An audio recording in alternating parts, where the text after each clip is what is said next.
বিসমিল্লাহির রহমানির রহিম। পরম করুণাময় ও অসীম দয়ালু আল্লাহর নামে শুরু। ومن أحسن قولا ممن دعا إلى الله وعمل صالحا وقال إنني من المسلمين।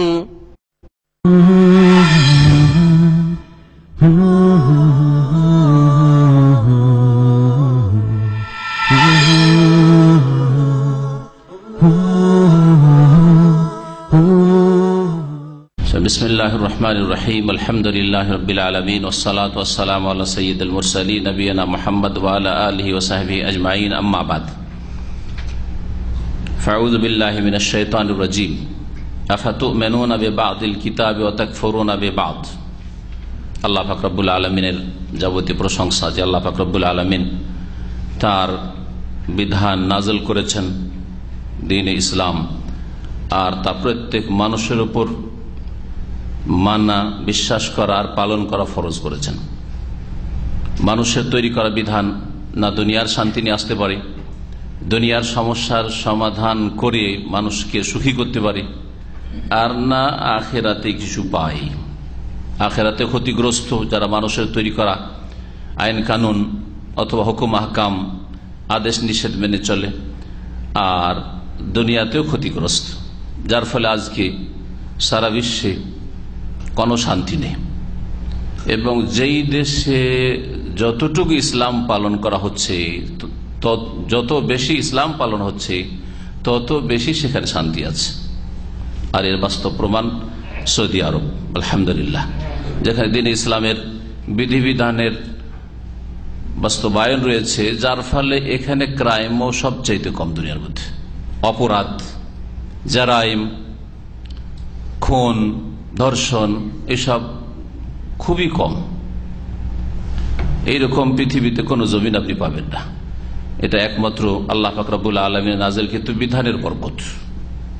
আল্লাহ পাক রব্বুল আলামিনের এই নাযিলকৃত বিধান যদি উঠে যায় তো না, মানুষ ঠিক ওই রকমই হয়ে যাবে যেমন অন্যান্য দেশের মানুষ রয়েছে। এই জন্য দ্বীন ইসলাম ছাড়া মানব জাতির কোনো কল্যাণ নেই। তবে দ্বীন ইসলামের বিধিবিধানের বাস্তবায়ন হচ্ছে ইবাদত, আল্লাহর আনুগত্য, নেকির কাজ। শুধু দুনিয়ার সমস্যার সমাধানের জন্য আমাদের জন্য ফলপ্রসূ সেই জন্য ইসলামী আইনের বাস্তবায়ন করব এমন কথা নাই, বরং দ্বীন ইসলামের যে কোনো হুকুম আহকামের বাস্তবায়ন করব সেটা হচ্ছে আমাদের ইবাদত, আল্লাহ পাকের সন্তুষ্টির কাজ, নেকির কাজ। এর মাধ্যমে আল্লাহ পাকের নৈকট্য লাভ করছি। চোরের হাত কাটা মানে শুধু চোর কমানো নয়, জেনাকারীর শাস্তি দেওয়া মানে জেনাকারীর সংখ্যা কমানো নয়, হ্যাঁ, আর এসব অপরাধ সমাজ থেকে দূর করা নয়, বরং আল্লাহ পাকের ইবাদত করা। এই লক্ষ্য উদ্দেশ্যটি যেন আমাদের সবসময় মনে থাকে। আজকের দর্শের বিষয়বস্তু হচ্ছে আকিদাতুত তাওহীদ, শেখ আল্লামা সালেহুল ফওজান হাফিজাহুল্লাহ তাআলার কিতাব। তাতে মানব রচিত বিধান সম্পর্কে গত সপ্তাহে একটা অংশ আমি পেশ করেছি, আজকে একটা অংশ পেশ করব। আলোচনা খুব লম্বা আছে, যার ফলে আজকেও শেষ করা সম্ভব হবে না।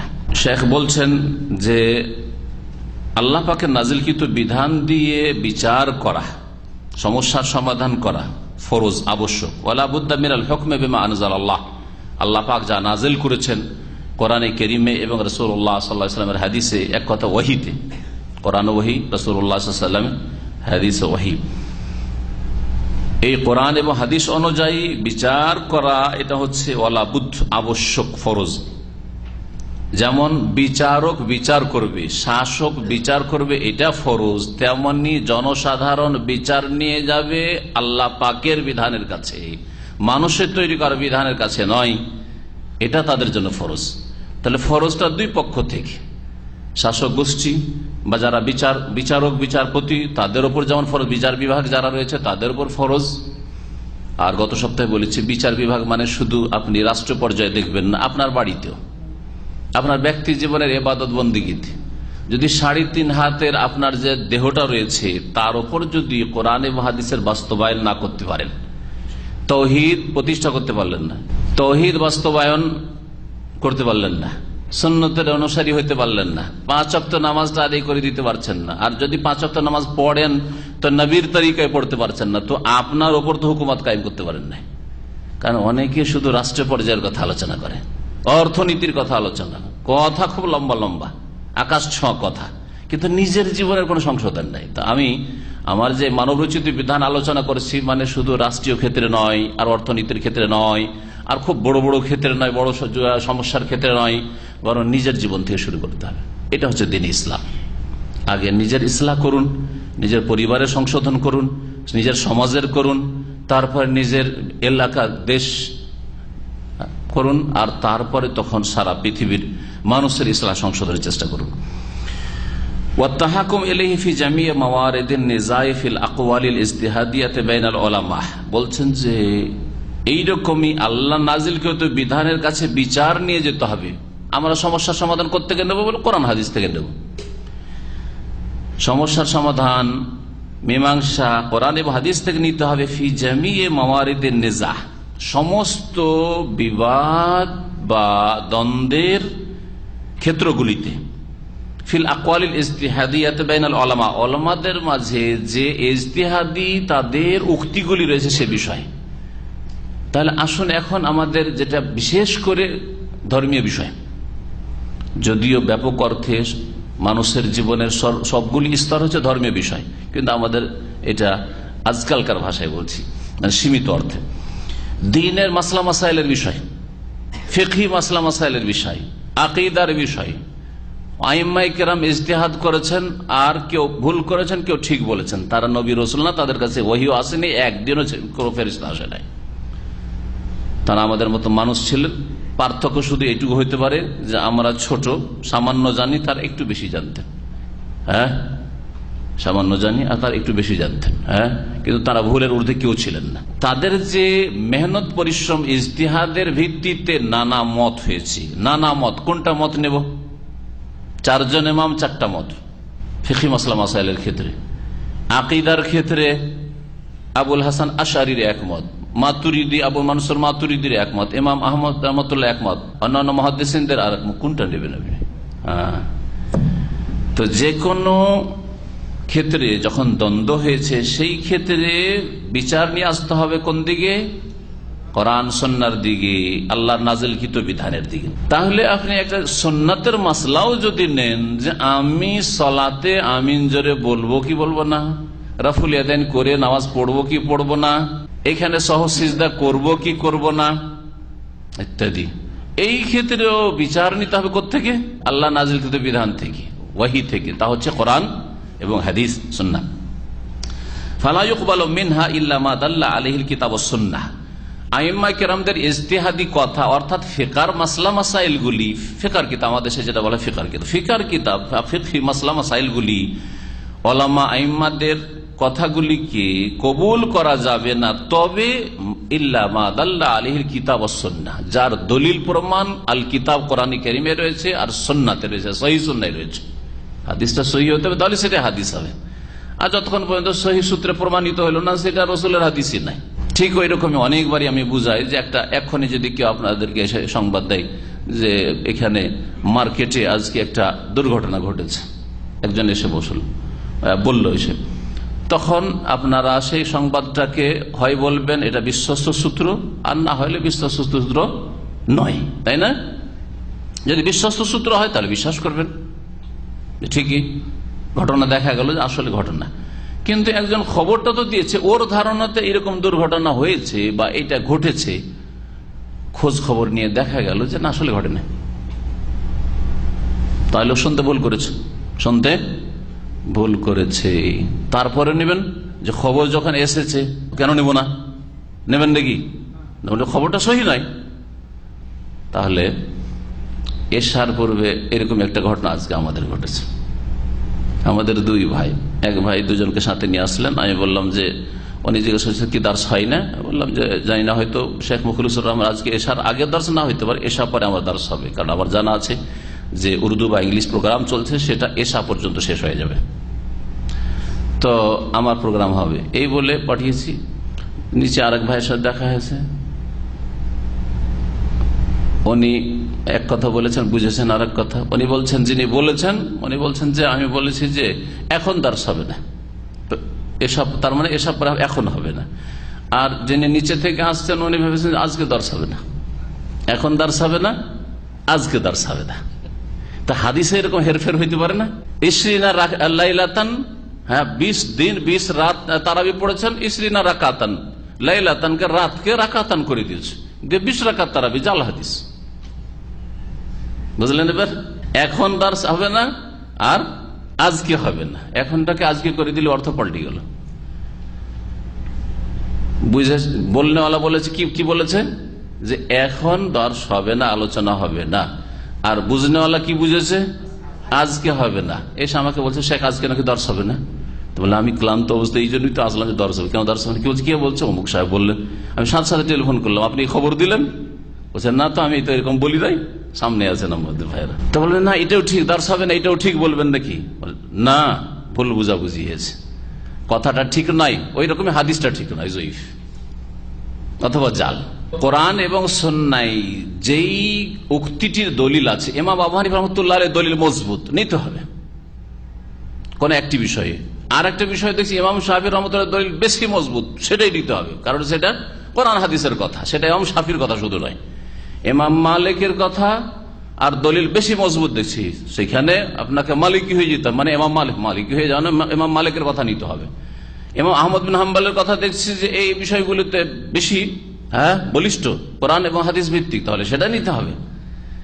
আর যদি বলে যে না না না এইসব তো আমরা করি না, আমরা 4 জনে একজনকে ধরিনি, যাকে ধরলাম পুরোপুরি মানবো তাকে, এটা তো একমাত্র রাসূলুল্লাহ সাল্লাল্লাহু আলাইহি ওয়াসাল্লামের গুণ, যে একজন রাসূল ধরেছি, রাসূলের সব কথাই মানব। বোঝা গেছে? আমা আতাকুমুর রাসূল ফাখুযুহু, যা তোমাদেরকে রাসূল সাল্লাল্লাহু আলাইহি ওয়াসাল্লাম দিয়েছেন তা ফাখুযুহু, গ্রহণ করো, নাও। কিন্তু কোথায় আছে কোরআন হাদিসে যে ইমাম বুখারী যা দিয়েছেন নাও, ওমর যা দিয়েছেন নাও, আর আবু হানিফা যা দিয়েছেন নাও, কোথায় আছে? তাহলে ইসলামকে ভুল বুঝেনি, ইসলামকে ভুল বুঝে সুতরাং ভুল পথে পরিচালিত হয়েছে। কোরআন সুন্নাহর দলিল যার কথার পেছনে রয়েছে সেটাকে কবুল করা যাবে, অন্য কথাটা কবুল করা যাবে না। মিন গায়রি তাআসসুবিন লিমাযহাবিন, শেখ সালেহুল ফাওজান হাফিজাহুল্লাহ বলছেন, কোন মযহাবের আপনি পক্ষপাতিত্ব করবেন না, কোন মযহাবের ক্ষেত্রে মানার ক্ষেত্রে গোঁড়ামি করবেন না। তাআসসুব, গোঁড়ামি, এক পক্ষ নেওয়া, এক সাইডে যদি হয়ে যান তো হক কথা বললেও মানবেন না আপনি, না, আপনাকে নিরপেক্ষ হইতে হবে। মগজ থেকে ওই সব আগাছা বের করে দিতে হবে, যে এটাই মানবো, এই কথা বের করে দিতে হবে, যেন আপনার মগজটা শূন্য আছে। আর যদি শূন্য থাকে তো সব কথাই ঢুকানো যাবে, আর আগে থেকে যদি ফুল থাকে তো কিছু ঢুকানো যাবে না। তো যারা মযহাবী গোঁড়ামি করে, অন্ধভাবে কারো কথা অনুসরণ করে, তাদের অবস্থা হচ্ছে আগে থেকে অলরেডি ময়লা আবর্জনা ভরা আছে, মগজে ভাইরাস ভরা আছে। সুতরাং কোরআন হাদিস কি করে ঢুকাবেন আপনি? ওহী কি করে ঢুকাবেন? আল্লাহ নাজিলকৃত বিধান কি করে ঢুকাবেন? আর ফরজ হচ্ছে না, আমার মগজ শূন্য আছে, খালি আছে, আমাকে যা ভালো কথা দিবেন কবুল করব, আমি কোরআনও কবুল করবো, রাসূলের হাদিস কবুল করব, আর আইম্মায়ে কেরামের কথা কবুল করব, যেটা কোরআন এবং হাদিসের অনুকূলে সেটা কবুল করব, যেটা কোরআন হাদিসের উল্টো দিকে যাচ্ছে সেটা যে কারো কথা হোক না কারো কবুল করব। তাহলে আপনি হক পাবেন, সত্যকে খুঁজে পাবেন। ওয়ালা তাহাইয়ুজিন লি ইমাম, না কোনো ইমামের পক্ষ নিয়ে নেবেন আপনি, গোঁড়ামিও করবেন না, কোনো পক্ষ নেবেন না। অফিল মুরাফাত ওয়াল খুসুমাত ফি সাইরিল হুকুক, এইরকমই মানুষের প্রাপ্যের ক্ষেত্রে, অধিকারের ক্ষেত্রে যে আদালতে কোর্টে মোকদ্দমা হয়, কেস হয়ে থাকে, এই কেসগুলি অফিল মুরাফাত ওয়াল খুসুমাত, মুরাফা মানে হচ্ছে মিনতি করা বা উত্থাপন করা, একটা কেস উত্থাপন করা, একটা কেস আপনি দাবি করলেন যে এই জমিটা আমার, আর একজন বলছে এটা আমার, এই যে বিবাদমান দুই পক্ষ, এটাকে খুসুমা, খাসামা একশো মানে ঝগড়া করা, বিবাদ করা। ঝগড়া বিবাদের ক্ষেত্রে, কেসের ক্ষেত্রে, এসব ক্ষেত্রেও আল্লাহ নাজিলকৃত বিধান দিয়ে বিচার করতে হবে। সেটা বিচার আদালতে গিয়ে হোক অথবা সামাজিক বিচার, আমাদের দেশে সালিস যেগুলোকে বলে, বুঝেন না সালিস? সালিস মানে কি বুঝেন? সালিসের শাব্দিক তর্জমাকে করতে পারবে, আউয়াল, সানি, সালিস, তৃতীয়, সালাসা থেকে, ঠিক না? আরবি শব্দ, একবার পিওর আরবি শব্দ। তো সালিস মানে দুই দল, এই দুজনে ঝগড়া করেছে, ও আউয়াল, সানি, আর আমি হচ্ছে সালিস, মাঝখানে বিচার করছি আমি, তার মানে তৃতীয় পক্ষ। আমি এদিকেও ঝুঁকবো না, এদিকেও ঝুঁকবো না, এর হক একে দেবো না, ওর হক একে দেবো না। এই জন্য বিচারকে সালিস বলা হয় আমাদের দেশের ভাষায়, আরবি শব্দ। হ্যাঁ, কারণ ইসলামিক আদালত ছিল মোগল আমলে, তো আরবি ফার্সি বিচার বিভাগের ক্ষেত্রে ব্যবহার হয়েছে, সে সামাজিক বিচার হোক আর রাষ্ট্রীয় বিচার। সমস্ত সমস্যার ক্ষেত্রে বিচার নিতে হবে বিমা আনজাল আল্লাহ, আল্লাহ নাজিলকৃত বিধানের কাছে। শেখ তারপরে বলছেন লাফিল আহওয়ালি শাখসিয়াতে ফাকাত, শুধু পার্সোনাল ল এর ক্ষেত্রে নয়। আহওয়াল শাখসিয়া মানে পার্সোনাল ল। পার্সোনাল ল কি জিনিস এটা ভারতের লোকেরা বেশি বুঝবে, আর যদি আপনারা বুঝেন কেউ বলবে পার্সোনাল ল বুঝেন, মুসলিম পার্সোনাল ল, ভারতে একটা কোড আছে, আইন তৈরি করা আছে মুসলিম পার্সোনাল ল, মানে মুসলিমদের ওপর হিন্দুদের আইন চাপিয়ে দিবে এটা চলবে না। বা ইউনিফর্ম সিভিল কোড তৈরি করবে যে সকল নাগরিকের সমস্ত বিচার একই রকমের হবে, এটাও চলবে না। এটার জন্য অনেক চেষ্টা করেছে কুফরি শক্তিগুলি যে ইউনিফর্ম সিভিল কোড করা যাক ভারতে, অর্থাৎ হিন্দু হোক আর খ্রিস্টান হোক আর শিখ হোক আর মুসলিম হোক, এক রকমের আইন সব ক্ষেত্রে মানতে হবে। সব ক্ষেত্রের মধ্যে পার্সোনাল ল, পার্সোনাল মানে ব্যক্তি জীবনের সাথে সম্পর্কে কিছু আইন কানুন আছে। কি সেটা হচ্ছে একটা বিয়ে, বিবাহ, তালাক আর মিরাস, এই তিনটা জিনিস, শুধু এই তিনটা হচ্ছে পার্সোনাল ল। বিবাহ হবে যেমন হিন্দুর বিবাহ হবে, মুসলিমের হবে, খ্রিস্টানের ওইরকমই হবে। তালাক, তালাকের সিস্টেম যেটা হবে মুসলিম, হিন্দু, জৈন, আস্তিক, নাস্তিক সবার একরকম হবে। এর জন্য অনেক চেষ্টা করেছে, কিন্তু আলহামদুলিল্লাহ ভারতের মুসলিম আজকে থেকে, জামিয়া সালফিয়া যখন আমরা লেখাপড়া করতাম তখন এই খুব আন্দোলন চলেছে, আজকে থেকে প্রায় 35 বছর আগে। তো সেই যুগে আলহামদুলিল্লাহ সেটা ক্যান্সেল হয়েছে, ব্যর্থ হয়েছে, কিন্তু এখনো অনেক এরকম বাতিল শক্তিগুলো আছে যেগুলো চেষ্টা করছে না মুসলিমদের আলাদা কোনো আইন থাকবে না, কোনো ক্ষেত্রে থাকবে না, এই তিনটি ক্ষেত্রে থাকবে না, বাকি ক্ষেত্রে তো নাই, সবগুলি আইন মানতে হবে, মানে কমন যে আইন কানুন আছে। কিন্তু কথা হচ্ছে যে পার্সোনাল ল মানে ব্যক্তি জীবনের যে আইন কানুনগুলি, কয়টা বললাম? একটা কি বললাম? বিবাহ, মুসলিমদের বিবাহ ইসলামিক তরিকা হবে। তালাক, মুসলিমদের তালাক, বিবাহ বিচ্ছেদ ইসলামের দৃষ্টিতে হবে। আর 3 নম্বর হচ্ছে মিরাস, মানে জমি জায়গার ভাগ বন্টন, মুসলিমদের জমি জায়গা, ধন সম্পদ, টাকা পয়সা, প্রপার্টির ভাগ বন্টন হবে মৃত্যুর পরে ইসলামের আলোকে হবে। দেখেন মেয়েদের ক্ষেত্রে ইসলামের বিধান হচ্ছে যে যদি ভাই বোন থাকে তো ভাই 2 ভাগ পাবে আর বোন 1 ভাগ পাবে, ঠিক কিনা? একটা উদাহরণ দিয়ে বোঝায়। হিন্দু আইন প্রথম হিন্দুদের মেয়েদের কোনো কিছু ছিল না, আর তারপরে তখন বলে যে না এটা তো চলে না, এটা আজকের যুগে চলেনি, তো জুলম অত্যাচার হতো, তাহলে কি করতে হবে? সমান, ছেলে মেয়ে সকলে সমান। সুতরাং যদি 3 বিঘা জমি থাকে কারো, তাহলে 1.5 বিঘা ছেলে পাবে, 1.5 বিঘা মেয়ে। এটা হচ্ছে হিন্দু। তাহলে হিন্দু যদি কোনো মারা যায় তোর ছেলে মেয়েদের ভাগ এরকম হবে। মুসলিম যদি মারা যায় তাহলে না, ছেলে 2 বিঘা পাবে 3 বিঘাতে, আর মেয়ে 1 বিঘা পাবে। এবার বুঝলেন মুসলিম পার্সোনাল ল? জি, অনেক মুসলিম দেশ আছে, শুধু ভারত নয়, মুসলিম দেশ আছে যেখানে পার্সোনাল ল। আর মধ্যে মুসলিম দেশগুলিতে যেগুলো আছে সেগুলো হচ্ছে দণ্ডবিধান ছাড়া বাকি আইন কানুনগুলি। ইসলামের আইন কানুন মানে কিন্তু সীমিত অর্থে, দণ্ডবিধান ছাড়া। দণ্ডবিধানে যেমন দণ্ডবিধান মানে হুদুদ তাজিরাত, চোরের হাত কাটা, না মানা যাবে না, ওইটা চলবে না মুসলিম দেশ। অথচ 90%, 95%, 98% মুসলিম বাস করে, বরং 100%, 100তে 100 মুসলিম বাস করে, এমন দেশ আছে। কিন্তু চোরের হাত কাটা যাবে না, দণ্ডবিধান চলবে না। তারপরে কেসাস চলবে না, খুনের বদল খুন চলবে না। তারপরে জেনাকারী শাস্তি বলছে জেনা 2 রকম, একটা হচ্ছে জেনা বিল জবরদস্তি, ধর্ষণ। হ্যাঁ, ধর্ষণ হলে শাস্তি, ধর্ষণ হলে তো সিঙ্গাপুরে সবচেয়ে শক্ত শাস্তি আছে। ধর্ষণের শাস্তি পৃথিবীতে সিঙ্গাপুরে সবচেয়ে শক্ত শাস্তি রয়েছে, তো ধর্ষণের শাস্তি রয়েছে।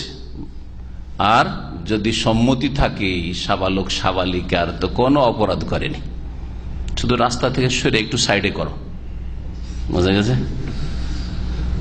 পশ্চিমা দেশগুলিতে রাস্তা থেকে যদি শুরু করে তো বলছে আর রাস্তাটা ছেড়ে, আমাদের একটু রাস্তাটা ছেড়ে সাইডে, কিন্তু পার্কেটারকে বা একটু, জি হ্যাঁ, কোনো অপরাধ না। তো মুসলিম পার্সোনাল লর ক্ষেত্রে শুধু ইসলাম মানে অধিকাংশ মুসলিম দেশ, আর বাকি সমস্ত ক্ষেত্রে দেশ পরিচালনা, অর্থনীতি, তারপরে বিচার বিভাগ, ইত্যাদি ইত্যাদি আইন কানুন সবকিছু মানুষের তৈরি করা, পশ্চিম দিক থেকে নেওয়া, না হয় পূর্ব দিক থেকে নেওয়া, না হয় উত্তর দিক থেকে রাশিয়া থেকে নেওয়া, না হয় চীন থেকে নেওয়া। আল্লাহর কিতাব কোরআন কারীম থেকে নিতে চায় না, এরা রাসূলুল্লাহ সাল্লাল্লাহু আলাইহি ওয়াসাল্লামের হাদিস থেকে নিতে চায় না, অথচ তারা মুসলিম দাবি করে। শেখ তাই বলছেন লা ফিল আহওয়ালি শাখসিয়াতি ফাকাত, শুধু পার্সোনাল লয়ের ক্ষেত্রে নয়, ব্যক্তি জীবনে শুধু ইসলাম আইন কানুন চলবে, ইসলাম মানা চলবে, পারিবারিক ক্ষেত্রে চলবে না, অথবা ব্যক্তি জীবন আর পারিবারিক জীবন চলবে কিন্তু সামাজিক ক্ষেত্রে চলবে না। কেউ কাউকে নামাজের কথা বলবেন, যার ইচ্ছা হবে নামাজ পড়বে, যার ইচ্ছা হবে নামাজ পড়বে না, কেউ কাউকে বলবেন না, আপনার বলার অধিকার কি? হ্যাঁ, এইসব মুসলিম দেশের অবস্থা ঠিকই এরকম। ইসলামিক দেশ সৌদি আরব ছাড়া ধরেন মুসলিম অধিকাংশ দেশের অবস্থা এরকম। আপনি নামাজ পড়েন, আপনি আপনার কাজ করেন, আপনি কেন কাউকে বলতে যাবেন? আরে আপনি ধূমপান করবেন না, আপনার ব্যাপার, আপনি কাউকে কেন বলতে যাবেন যে ধূমপান করি না তুমি? না। কামাফি বাযেদ দওয়াল আল্লাতী তানতাসিবু ইল ইসলাম, যেমন বেশ কিছু দেশে যেই রয়েছে এইরকম অবস্থা যে সেই দেশগুলি পার্সোনাল লয়ের ক্ষেত্রে ইসলাম মানে, আল্লাতী তানতাসিবু ইলাল ইসলাম, অথচ সেই দেশগুলি ইসলামের সাথে সম্পৃক্ত মুসলিম দেশ। জমহুরিয়া ইসলামিয়া পাকিস্তান, পাকিস্তানের নাম কি? পাকিস্তানের নাম জানেন? পাকিস্তানের ইংরেজিতে নাম কেউ বলেন তো দেখি, আমি আরবিতে বললাম, ইসলামিক রিপাবলিক কেন পাকিস্তান। তাহলে নাম কি কত সুন্দর, ইসলামিক। হ্যাঁ, সৌদি আরবের নামও এত সুন্দর নাম নাই, আল মামলাকাতুল আরাবিয়াতুস সৌদি আল ইসলামিয়া আছে, কিন্তু পাকিস্তানের নাম হচ্ছে আল জমহুরিয়া আল ইসলামিয়া আল পাকিস্তানিয়া। নাম কত সুন্দর। দিল্লিতে একটা ইউনিভার্সিটি আছে, জেনারেল ইউনিভার্সিটি, আর সহশিক্ষা অন্যান্য ইউনিভার্সিটিতে যাওয়া হয়, কাছাকাছি ওই রকম অবস্থা, কিন্তু নাম হচ্ছে জামিয়া মিল্লিয়া ইসলামিয়া, জামিয়া মিল্লিয়া ইসলামিয়া। তো এইরকম হচ্ছে মুসলিমদের অবস্থা। প্রতিষ্ঠাতা ইউনিভার্সিটির মুসলিম, জাকির হোসেন, তার নাম ছিল জাকির হোসেন। আলিগড় ইউনিভার্সিটির নাম ওই রকমই মুসলিম, ওরা ইসলামিয়াটা ব্যবহার করে, ওরা বলছে মুসলিম ইউনিভার্সিটি। তো খানিকটা চলবে এটা, কারণ মুসলিম হলে যে ইসলাম থাকবে জরুরি না, পুরোপুরি ইসলাম থাকবে জরুরি না, কিছু আছে ইসলাম। তো আলিগড় মুসলিম ইউনিভার্সিটিতে মুসলিম সমবেদনা আছে, জাতীয়তার গন্ধ আছে। একটা ছেলে যদি আলিগড় মুসলিম ইউনিভার্সিটিতে পড়ে শুনে বেরোয়, তো মুসলিম জাতীয়তা একটু আছে, মুসলিমদের একটা দরদ আছে, কিন্তু ইসলাম নেই, অধিকাংশদের মধ্যে ইসলাম নেই। দুটো পার্থক্য আছে, মুসলিম দেশ আর ইসলামিক দেশে এটাই পার্থক্য, মুসলিম দেশ আর ইসলামিক দেশে এটাই পার্থক্য। তো এই জন্য আমি বলি যে দেশ আসলে তিন রকমের, ইসলামিক দেশ, মুসলিম দেশ আর অমুসলিম দেশ, আর দুই ভাগ না। যে মুসলিম মেজরিটি হইলে আপনার ইসলামিক দেশ বলে দিবেন না, মুসলিম দেশ, ইসলামিক দেশ নাই। ফাইনাল ইসলাম কুল্লুন লা ইয়াতাজাজ্জা, শেখ বলছেন যে মুসলিম দেশ বলছে যে আমরা মুসলিম, শাসকরা মুসলিম, বিচারপতি মুসলিম, দেশ মুসলিম বলা হচ্ছে, মেজরিটি মুসলিম, তারপরে ইসলামের সাথে সম্পৃক্ত এক কথায়। আর বাস্তবায়ন কতটা? শুধু মুসলিম পার্সোনাল্লাহর শুধু বাস্তবায়ন রয়েছে, আর কিছু নেই। ব্যক্তি জীবনে ইসলাম পালন করেন, আপনার ইসলাম পালনে কোনো বাধা নেই। মসজিদ করতে চান মসজিদ করেন, ইসলামিক শিক্ষার চর্চা করতে চান করেন, আর নামাজ পড়তে চান নামাজ পড়েন, যে কোনো জায়গায় নামাজ পড়েন, অসুবিধা নেই। রোজা রাখবেন রোজা রাখেন, জাকাত দেবেন, হজ করবেন করেন, ওমরা যাবেন যান। কিন্তু বাকি আপনি সামাজিক ক্ষেত্রে বলবেন, অর্থনীতিতে বলবেন যে এটা হালাল এটা হারাম, এটা চলবে না ওইটা চলবে না, ওইসব না, ওটা তোমার কাজ না। শেখ বলছেন কারণ দ্বীন-ই ইসলাম হচ্ছে কুল্লুন, একটি হচ্ছে পূর্ণাঙ্গ জীবন বিধান, লা ইয়াতাজাজ্জা সেটা বিভাজনযোগ্য নয়, যে সেটাকে বিভক্ত করবেন, তার কিছু মানবেন কিছু মানবেন না। পার্সোনাল ল মানি, সামাজিক ক্ষেত্রে মানি না, বা রাষ্ট্রীয় ক্ষেত্রে মানি না, অর্থনীতিতে মানি না, এটা চলবে না। সর্বস্তরে ইসলাম পালন করতে হবে, এই হচ্ছে দ্বীন ইসলাম। আল্লাহ তাআলা না হইলে কঠোর শাস্তি রয়েছে। ইসলামকে ভাগ বন্টন করে কিছু মানলাম কিছু মানলাম না, দুনিয়াতেও শাস্তি আর আখেরাতে শাস্তি, আর সেই শাস্তি ভোগ করছে আজকালকার মুসলিমরা। ভালো করে শুনেন, এই শাস্তি এই আযাবই মুসলিমদের উপর এখন, যখন থেকে এরা পশ্চিমা আইন, মানবরচিত আইন দিয়ে দেশ পরিচালনা করা শুরু করেছে, আর তারা ইসলামী দণ্ডবিধানকে সরিয়ে দিয়েছে, মুসলিম জীবন থেকে বা মুসলিমদের বিচার বিভাগ। আল্লাহ পাক রব্বুল আলামিন ইসলামে পুরোপুরি প্রবেশ করার নির্দেশ দিয়েছেন। কালা তাআলা মহান আল্লাহ ইরশাদ করেছেন, ইয়া আইয়ুহাল্লাযীনা আমানু উদখুলু ফিস সিলমি কাফা, হে ঈমানদার লোকেরা, উদখুলু ফিস সিলমি, তোমরা ইসলামে প্রবেশ করো। কাফা মানে পূর্ণ মাত্রায়, পুরাপুরি প্রবেশ করো। তাহলে ইসলামে পুরাপুরি প্রবেশ করতে হবে। আজকের মুসলিমরা ইসলামে পুরোপুরি যেহেতু নেই, যার ফলে আযাব শাস্তি।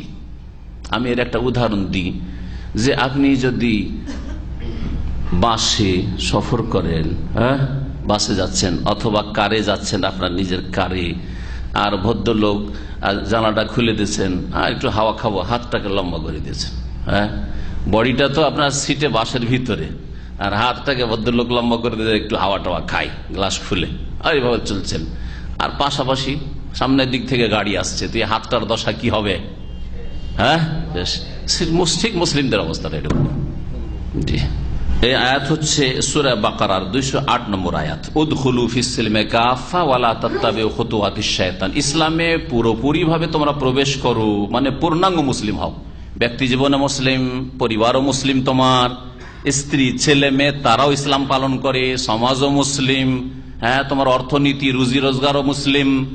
আর খরচ করার ক্ষেত্রে যখন অর্থ উপার্জন করার পরে ব্যয় করছো, সেখানেও ইসলামিক তরিকাতে খরচ করো, অনইসলামিক জায়গায় হারাম জায়গায় খরচ করিও না। রাষ্ট্রনীতিতেও মুসলিম। উদখুলু ফিস সিলমি কাফা, এটা হচ্ছে উদখুলু ফিস সিলমি কাফার অর্থ। ইবাদত বন্দেগীর ক্ষেত্রে, আকীদার ক্ষেত্রে, আখলাকের ক্ষেত্রে, সমস্ত ক্ষেত্রে উদখুলু ফিস সিলমি কাফা। তোমার আকীদাটা যেন ইসলামী আকীদা হয়, তোমার ইবাদতটা যেন রাসূলুল্লাহ সাল্লাল্লাহু আলাইহি ওয়াসাল্লামের ইবাদতের মতো হয়, আর তোমার আদান প্রদান, হ্যাঁ, আখলাক আচরণ মুআমালাত, সেটাও যেন ইসলামিক হয়। এটা হচ্ছে উদখুলু ফিস সিলমি কাফা। ওয়ালা তাত্তাবিউ খুতুওয়াতিশ শায়তান, আর তোমরা শয়তানের পদাঙ্কের অনুসরণ করিও না, শয়তানের কদমে কদম রাখিও না, শয়তান যেদিকে যায় সেদিকে যেও না। তাহলে বোঝা গেল যে আল্লাহ পাকের দ্বীনের বাস্তবায়ন যদি না করা হয়, মানব রচিত বিধানের যদি বাস্তবায়ন হয়, মানব রচিত বিধান দিয়ে যদি জীবন পরিচালনা করেন, জীবনের যে কোনো স্তর, তাহলে কি করলেন? শয়তানের অনুসরণ করলেন, শয়তানের অনুসরণ করলেন। ওয়ালা তাত্তাবিউ খুতুওয়াতিশ শায়তান ইন্নাহু লাকুম আদুউম মুবিন, কারণ শয়তান হচ্ছে তোমাদের প্রকাশ্য শত্রু। আল্লাহ পাক রব্বুল আলামিন যে শাস্তির কথা একটু আগে বলছিলাম, যে যদি দ্বীন ইসলামের কিছু মানবো কিছু মানবো না, 5 ওয়াক্ত নামাজটা পড়ি কিন্তু বড় দিনে রোজা রাখতে পারি না, শীতকালে রোজাটা রেখে নি কিন্তু এই গরমের দিনে পারি না, হ্যাঁ, যাকাত কিছু দিই কিছু দিই না, বুঝলেন না, কিছুটা পর্দা করি কিছুটা পর্দা করি না, মাথাটা ঢেকে একটা ছোট্ট স্কার্ফ দিয়ে মাথার পর্দা করি, চেহারার পর্দা করি না। এইরকম যে কোনো ক্ষেত্রে ব্যক্তি জীবনে সালাম পালন করি, আর ইবাদত বন্দেগীর ক্ষেত্রে করি। আমাদের সহি আকীদার অনেক পরিবার এইরকম আছে যে নামাজ সহি নামাজ পড়ে, কিন্তু বিবাহ শাদীতে ওই বিদাতগুলি করে যে বিদাতগুলি বিদাতীদের বিবাহতে হয়ে থাকে। ওরাও বউকে বসায়, ওরাও কালেকশন করে, বউ দেখিয়ে দেখিয়ে ওরাও নাম নোট করে কে কত টাকা দিল, আর ওরাও তারপরে ওই তুবড়ো খাওয়ায়, তখন মুখে উঠিয়ে খাওয়ায় যুবক যুবতীদেরকে, যুবকদেরকে। খালাতোর মামাতো বোন এসে ওই যে ছেলে বিয়ে করবে বর, ওকে খাওয়াচ্ছে মুখে উঠিয়ে তুবড়া, বুঝেন না তুবড়া, হলুদ মাখানো। আরে হলুদ মাখাবে, সবাই হলুদ মাখাবে, আর আমি তোমার বোন, বড় বোন, মামাতো বোন, খালাতো বোন, তো মাখাবো না, একটু হলুদ মাখাচ্ছে, বুঝতে পেরেছেন? তো শুধুই আপনি এবার নামাজের ক্ষেত্রে সহি নামাজ পড়বেন, আর বিবাহ শাদীর ক্ষেত্রে অনইসলামিক বিবাহ, যৌতুক ছাড়া বিয়ে দেবে না, আকীদা বলছেন, দাবি করছেন সহি, আর নামাজটাও সহি, আমি সহি রসুলের নামাজ পড়ি, রসুল্লাহ নামাজ পড়ি, আর ওই দিকে যৌতুক ছাড়া বিয়ে করবেন না, বা যৌতুক ছাড়া ছেলের বিয়ে দিবেন না, আর মেয়ের বিয়ে দিতে ভালো কাস্টমার খুঁজতে গিয়ে বিনা পয়সা পাচ্ছেন না, গরিবকে তো মেয়ে দিবেন না, হ্যাঁ, দিনদার ধার্মিককে আল্লাহ ভীরুকে তো মেয়ে দিবেন না, দিবেন সার্ভিস হোল্ডারকে, ভালো চাকরি করে কিনা, ভালো ইনকাম করে কিনা, ভালো বিজনেসম্যান কিনা, সুতরাং তাকে একটা কার কিনে দিতে হবে, না হয় 10 লাখ টাকা দিতে হবে, না হয় বিদেশ পাঠাইতে হবে। হারাম কাজ। কোথায় ইসলাম পালন করলেন আপনি? কিছুটা পালন করলেন, আযাব শাস্তি শুনেন। আর আজকাল এই যে পারিবারিক সমস্যাগুলি হচ্ছে, 10 লাখ টাকা খরচ করে মেয়ের বিয়ে দিল, শেষখানে কয়েক মাস পরে মেয়ে আত্মহত্যা করল, হ্যাঁ, শান্তি হলো না, মন্ত্রীর বাড়ি দিয়েছে, এমপির বাড়িতে বিয়ে দিয়েছে, বড় ধনাঢ্যের বাড়িতে বিয়ে দিয়েছে, আত্মহত্যা করেছে অথবা মেরে ফেলে দিয়েছে, তাকে পিটিয়ে মেরে দিয়েছে। এসব পড়েন না পত্র পত্রিকায়? কেন? শোনেন আয়াত শোনেন। আল্লাহ পাক রব্বুল আলামিন বলছেন যে আফাতুমিনুনা বিবাযিল কিতাব ওয়া তাকফুরুনা বিবায, তাহলে কি তোমরা আল কিতাবের অর্থাৎ ওহীর, কোরআন এবং হাদিসের কিছু কথা তোমরা বিশ্বাস করবে, মানবে, ওয়া তাকফুরুনা বিবায, আর কিছু কথা তোমরা অস্বীকার করবে, কুফরি করবে? খেয়াল খুশি মানো, আমরা এতটুকু মানি, অতটুকু মানতে পারি না, যতটা পারছি মানছি। আল্লাহর আপনি অনুগত না, আল্লাহ এতটা পারছে ভাই, আর বেশি পারছি না, এইরকম যদি করে, অথচ সেগুলি ফরজ, অথচ সেগুলি বিদআত, অথচ সেগুলি হারাম, তারপরে করবে। যৌতুক হারাম, হ্যাঁ, আর নারী পুরুষ অবাধ মেলামেশা হারাম, আর বিবাহ অনুষ্ঠানে এইরকম নারী পুরুষ একাকার হয়ে যাওয়া, আর পর্দার কোনো খেয়াল না রাখা, ভিডিও ক্যামেরা করা, মা বোন খালাদের আর দোস্ত বন্ধুকে নিয়ে এসে সৌদি আরবে দেখানো, করে না যুবকরা, হারাম। আফাতুমিনুনা বিবাযিল কিতাব, আল্লাহর বিধানের কিছু তো মানবে, ওয়া তাকফুরুনা বিবায, আর কোন ক্ষেত্রে তোমরা কি করবে? অস্বীকার করবে, মানবে না। এইরকমই রাষ্ট্রীয় ক্ষেত্রে, ব্যক্তি জীবনে নামাজ পড়তে কোথাও নিষেধ নেই মুসলিম দেশে, কিন্তু আপনি বিচার করবেন, কেউ জেনা করেছে আর 10টা বেত লাগিয়ে দেখেন, সামাজিক বিচার করতে গিয়ে 25টা জুতা লাগিয়ে দেখেন, আর তারপরে যদি ওই ছেলে যে জুতা খেয়েছে যদি পুলিশ কেস করে দেয় তো খবর আছে, মোল্লা মৌলবীদের খবর আছে, হ্যাঁ, সমাজপতিদের খবর আছে, জানেন না সব? আল্লাহ পাক বলছেন যে ইসলামের কিছু মানবে আর কিছু মানবে না, রাষ্ট্রনীতিতে মানবে না, অর্থনীতিতে মানবে না। ফামা জাযাউ মান ইয়াফআলু যালিকা মিনকুম, এরকমই মযহাবগুলির ক্ষেত্রে বলি, সবগুলি না বললে আপনাদের ব্রেনে ঢুকবে না। মযহাবগুলির ক্ষেত্রে কোরআন হাদিস তো মানি, কিন্তু আংশিক মানি, কোরআন হাদিস মানি কিন্তু শর্ত সাপেক্ষ। আমাদের মযহাবের যেগুলো ফতোয়া আছে আর ওই ফতোয়ার দলিলে যে হাদিসগুলো আছে ওগুলো মানি, জয়ীফ হইল। আর আমাদের মযহাবের বিপরীত অন্য মযহাবে যে সহিহ সহিহ দলিল আছে ওগুলো মানি না। তাহলে এটা কি আয়াত ফিট হয় না? আফাতুমিনুনা বিবাযিল কিতাব, কোরআন এবং হাদিসের, আল কিতাব হচ্ছে আল্লাহ পাকের বাণী, সেটা যেমন কোরআন তেমনি তাতে হাদিসও শামিল রয়েছে। কিতাবের তোমরা কিছু মানবে আল্লাহর বিধানের, আর কিছু মানবে না তোমরা। এই মাসলাগুলি মানি আর এটা মানি না, এই ক্ষেত্রে সহিহ হাদিস মানি, আর এক ক্ষেত্রে জয়ীফ হাদিস মানে, কারণ মযহাবটা ঠিক রাখতে হবে। সেই জন্য ফামা জাযাউ মান ইয়াফআলু যালিকা মিনকুম, তোমাদের মধ্যে যারা এইরকম কাজ করে, ব্যক্তি জীবনে ইসলাম পালন করে, পারিবারিক ক্ষেত্রে বেহায়া বেপরদা, মেয়েকে সহশিক্ষায় পড়ায়, আর মেয়েকে আবার উচ্চ ডিগ্রি হাসিল করাইতে হবে, হ্যাঁ, তাদেরকে মাস্টার ডিগ্রি করাইতে হবে, সহশিক্ষায় পড়াইতে হবে। কেন? আপনার মেয়ের ছেলে মেয়ে মানুষ করার জন্য মাধ্যমিক পড়ে নেওয়া, মহিলা স্কুল আছে যথেষ্ট নয়? বা ইসলামিক মাদ্রাসায় পর্দার মধ্যে পড়ে নেওয়া যথেষ্ট নয়? কি আপনার মেয়ে মাস্টার বা পিএইচডি করার পরে আয়েশা রাদিয়াল্লাহু তাআলা পায়ের কাছে পৌঁছিতে পারবে? ফাতেমা রাদিয়াল্লাহু আনহার পায়ের কাছে পৌঁছিতে পারবে, পায়ের তলায় পৌঁছিতে পারবে? তারা কোন ইউনিভার্সিটিতে পড়াশোনা করেছে? কোন জেনারেল লাইনে শিক্ষিতা তারা হয়েছিল? তারা কি দুনিয়া বুঝতো না? যে শুধু দুনিয়া বুঝতো না, মোল্লার দৌড় মসজিদ শুধু দিন বুঝতো, এরকম বলবে? কখন না। সুতরাং এই ধারণা যে আজকালকার যুগ উপযোগী হইতে হবে আর যুগের সাথে তাল মিলিয়ে চলতে হবে, সুতরাং মেয়েদেরকে এইভাবে লেখাপড়া বন্ধ করে রাখা যাবে না, অথবা তাড়াতাড়ি এত 18 বছরে বিয়ে দিতে হবে না, 22 বছর 24 বছর হবে তখন বিয়ে দেবো, এখন পড়ায়, মাস্টার ডিগ্রিটা করায়। আবার মহিলাকে ইঞ্জিনিয়ার বানাচ্ছে, আশ্চর্যের কথা। তো মাঠে কাজ করতে যাবে নাকি? রোড বানাতে যাবে, তাই না? রোড সিভিল ইঞ্জিনিয়ার মহিলা তৈরি, মানে রোড রাস্তা তৈরি করে, ব্রিজ তৈরি করতে যাবে। জি হ্যাঁ। তারপরে বিজনেস পড়াচ্ছে, আর বিজনেস পড়াতে গিয়ে ভারতের একটা ঘটনা, বিজনেস পড়াতে এক হিন্দুর সাথে এক মুসলিম মেয়ে বেরিয়ে চলে গেছে। এই বহু ঘটনা ঘটছে এরকম। একটা তো এটা যেহেতু কাছে থেকে জানি সেই জন্য বললাম, এটা প্রতিদিন ঘটছে। এই সহশিক্ষা এতে এই যে মেয়েদের বেরিয়ে গিয়ে বিবাহ বসে যাওয়া বিনা অভিভাবকে, আর এই জিনায় লিপ্ত হওয়া, আর তাও যদি কাফের সাথে বেরিয়ে চলে যায়, তো মুসলিমরা এই লজ্জা কোথায় রাখবে? নির্লজ্জ হয়ে গেছে এসব মুসলিমরা, বেহায়া হয়ে গেছে এসব মুসলিমরা। এই জন্য সৌদি আরবের অনেক ওলামারা বলছেন যে একটি মেয়ের মুতাওয়াসসিতা মাধ্যমিক পড়ে নেওয়া যথেষ্ট। আমাদের এখানে যখন যে অ্যাসিস্ট্যান্ট ডাইরেক্টর ছিলেন, এর আগে খুবই দিনদার লোক ছিলেন, তাহাজ্জুদ গুজার, পরেজগার যুবক মানুষ, লম্বা তাহাজ্জুদ পড়ার লোক ছিলেন জানি। আর বাড়ি থেকে যখন আসতেন তো নিচে বাকালা থেকে নিজের হাতে একটা পানির বোতল কিনে নিয়ে আসতেন, ইসলামিক সেন্টারের বোতলে পানিও খেতেন না। তো তার স্ত্রী উনি ইচ্ছা করলে, আবার উনি ইঞ্জিনিয়ার, ইলেকট্রিক্যাল ইঞ্জিনিয়ার, তো উনি ইচ্ছা করলে একটা মাস্টার ডিগ্রি মেয়ে বিয়ে করতে পারতেন না? হ্যাঁ পারতেন, অবশ্যই পারতেন।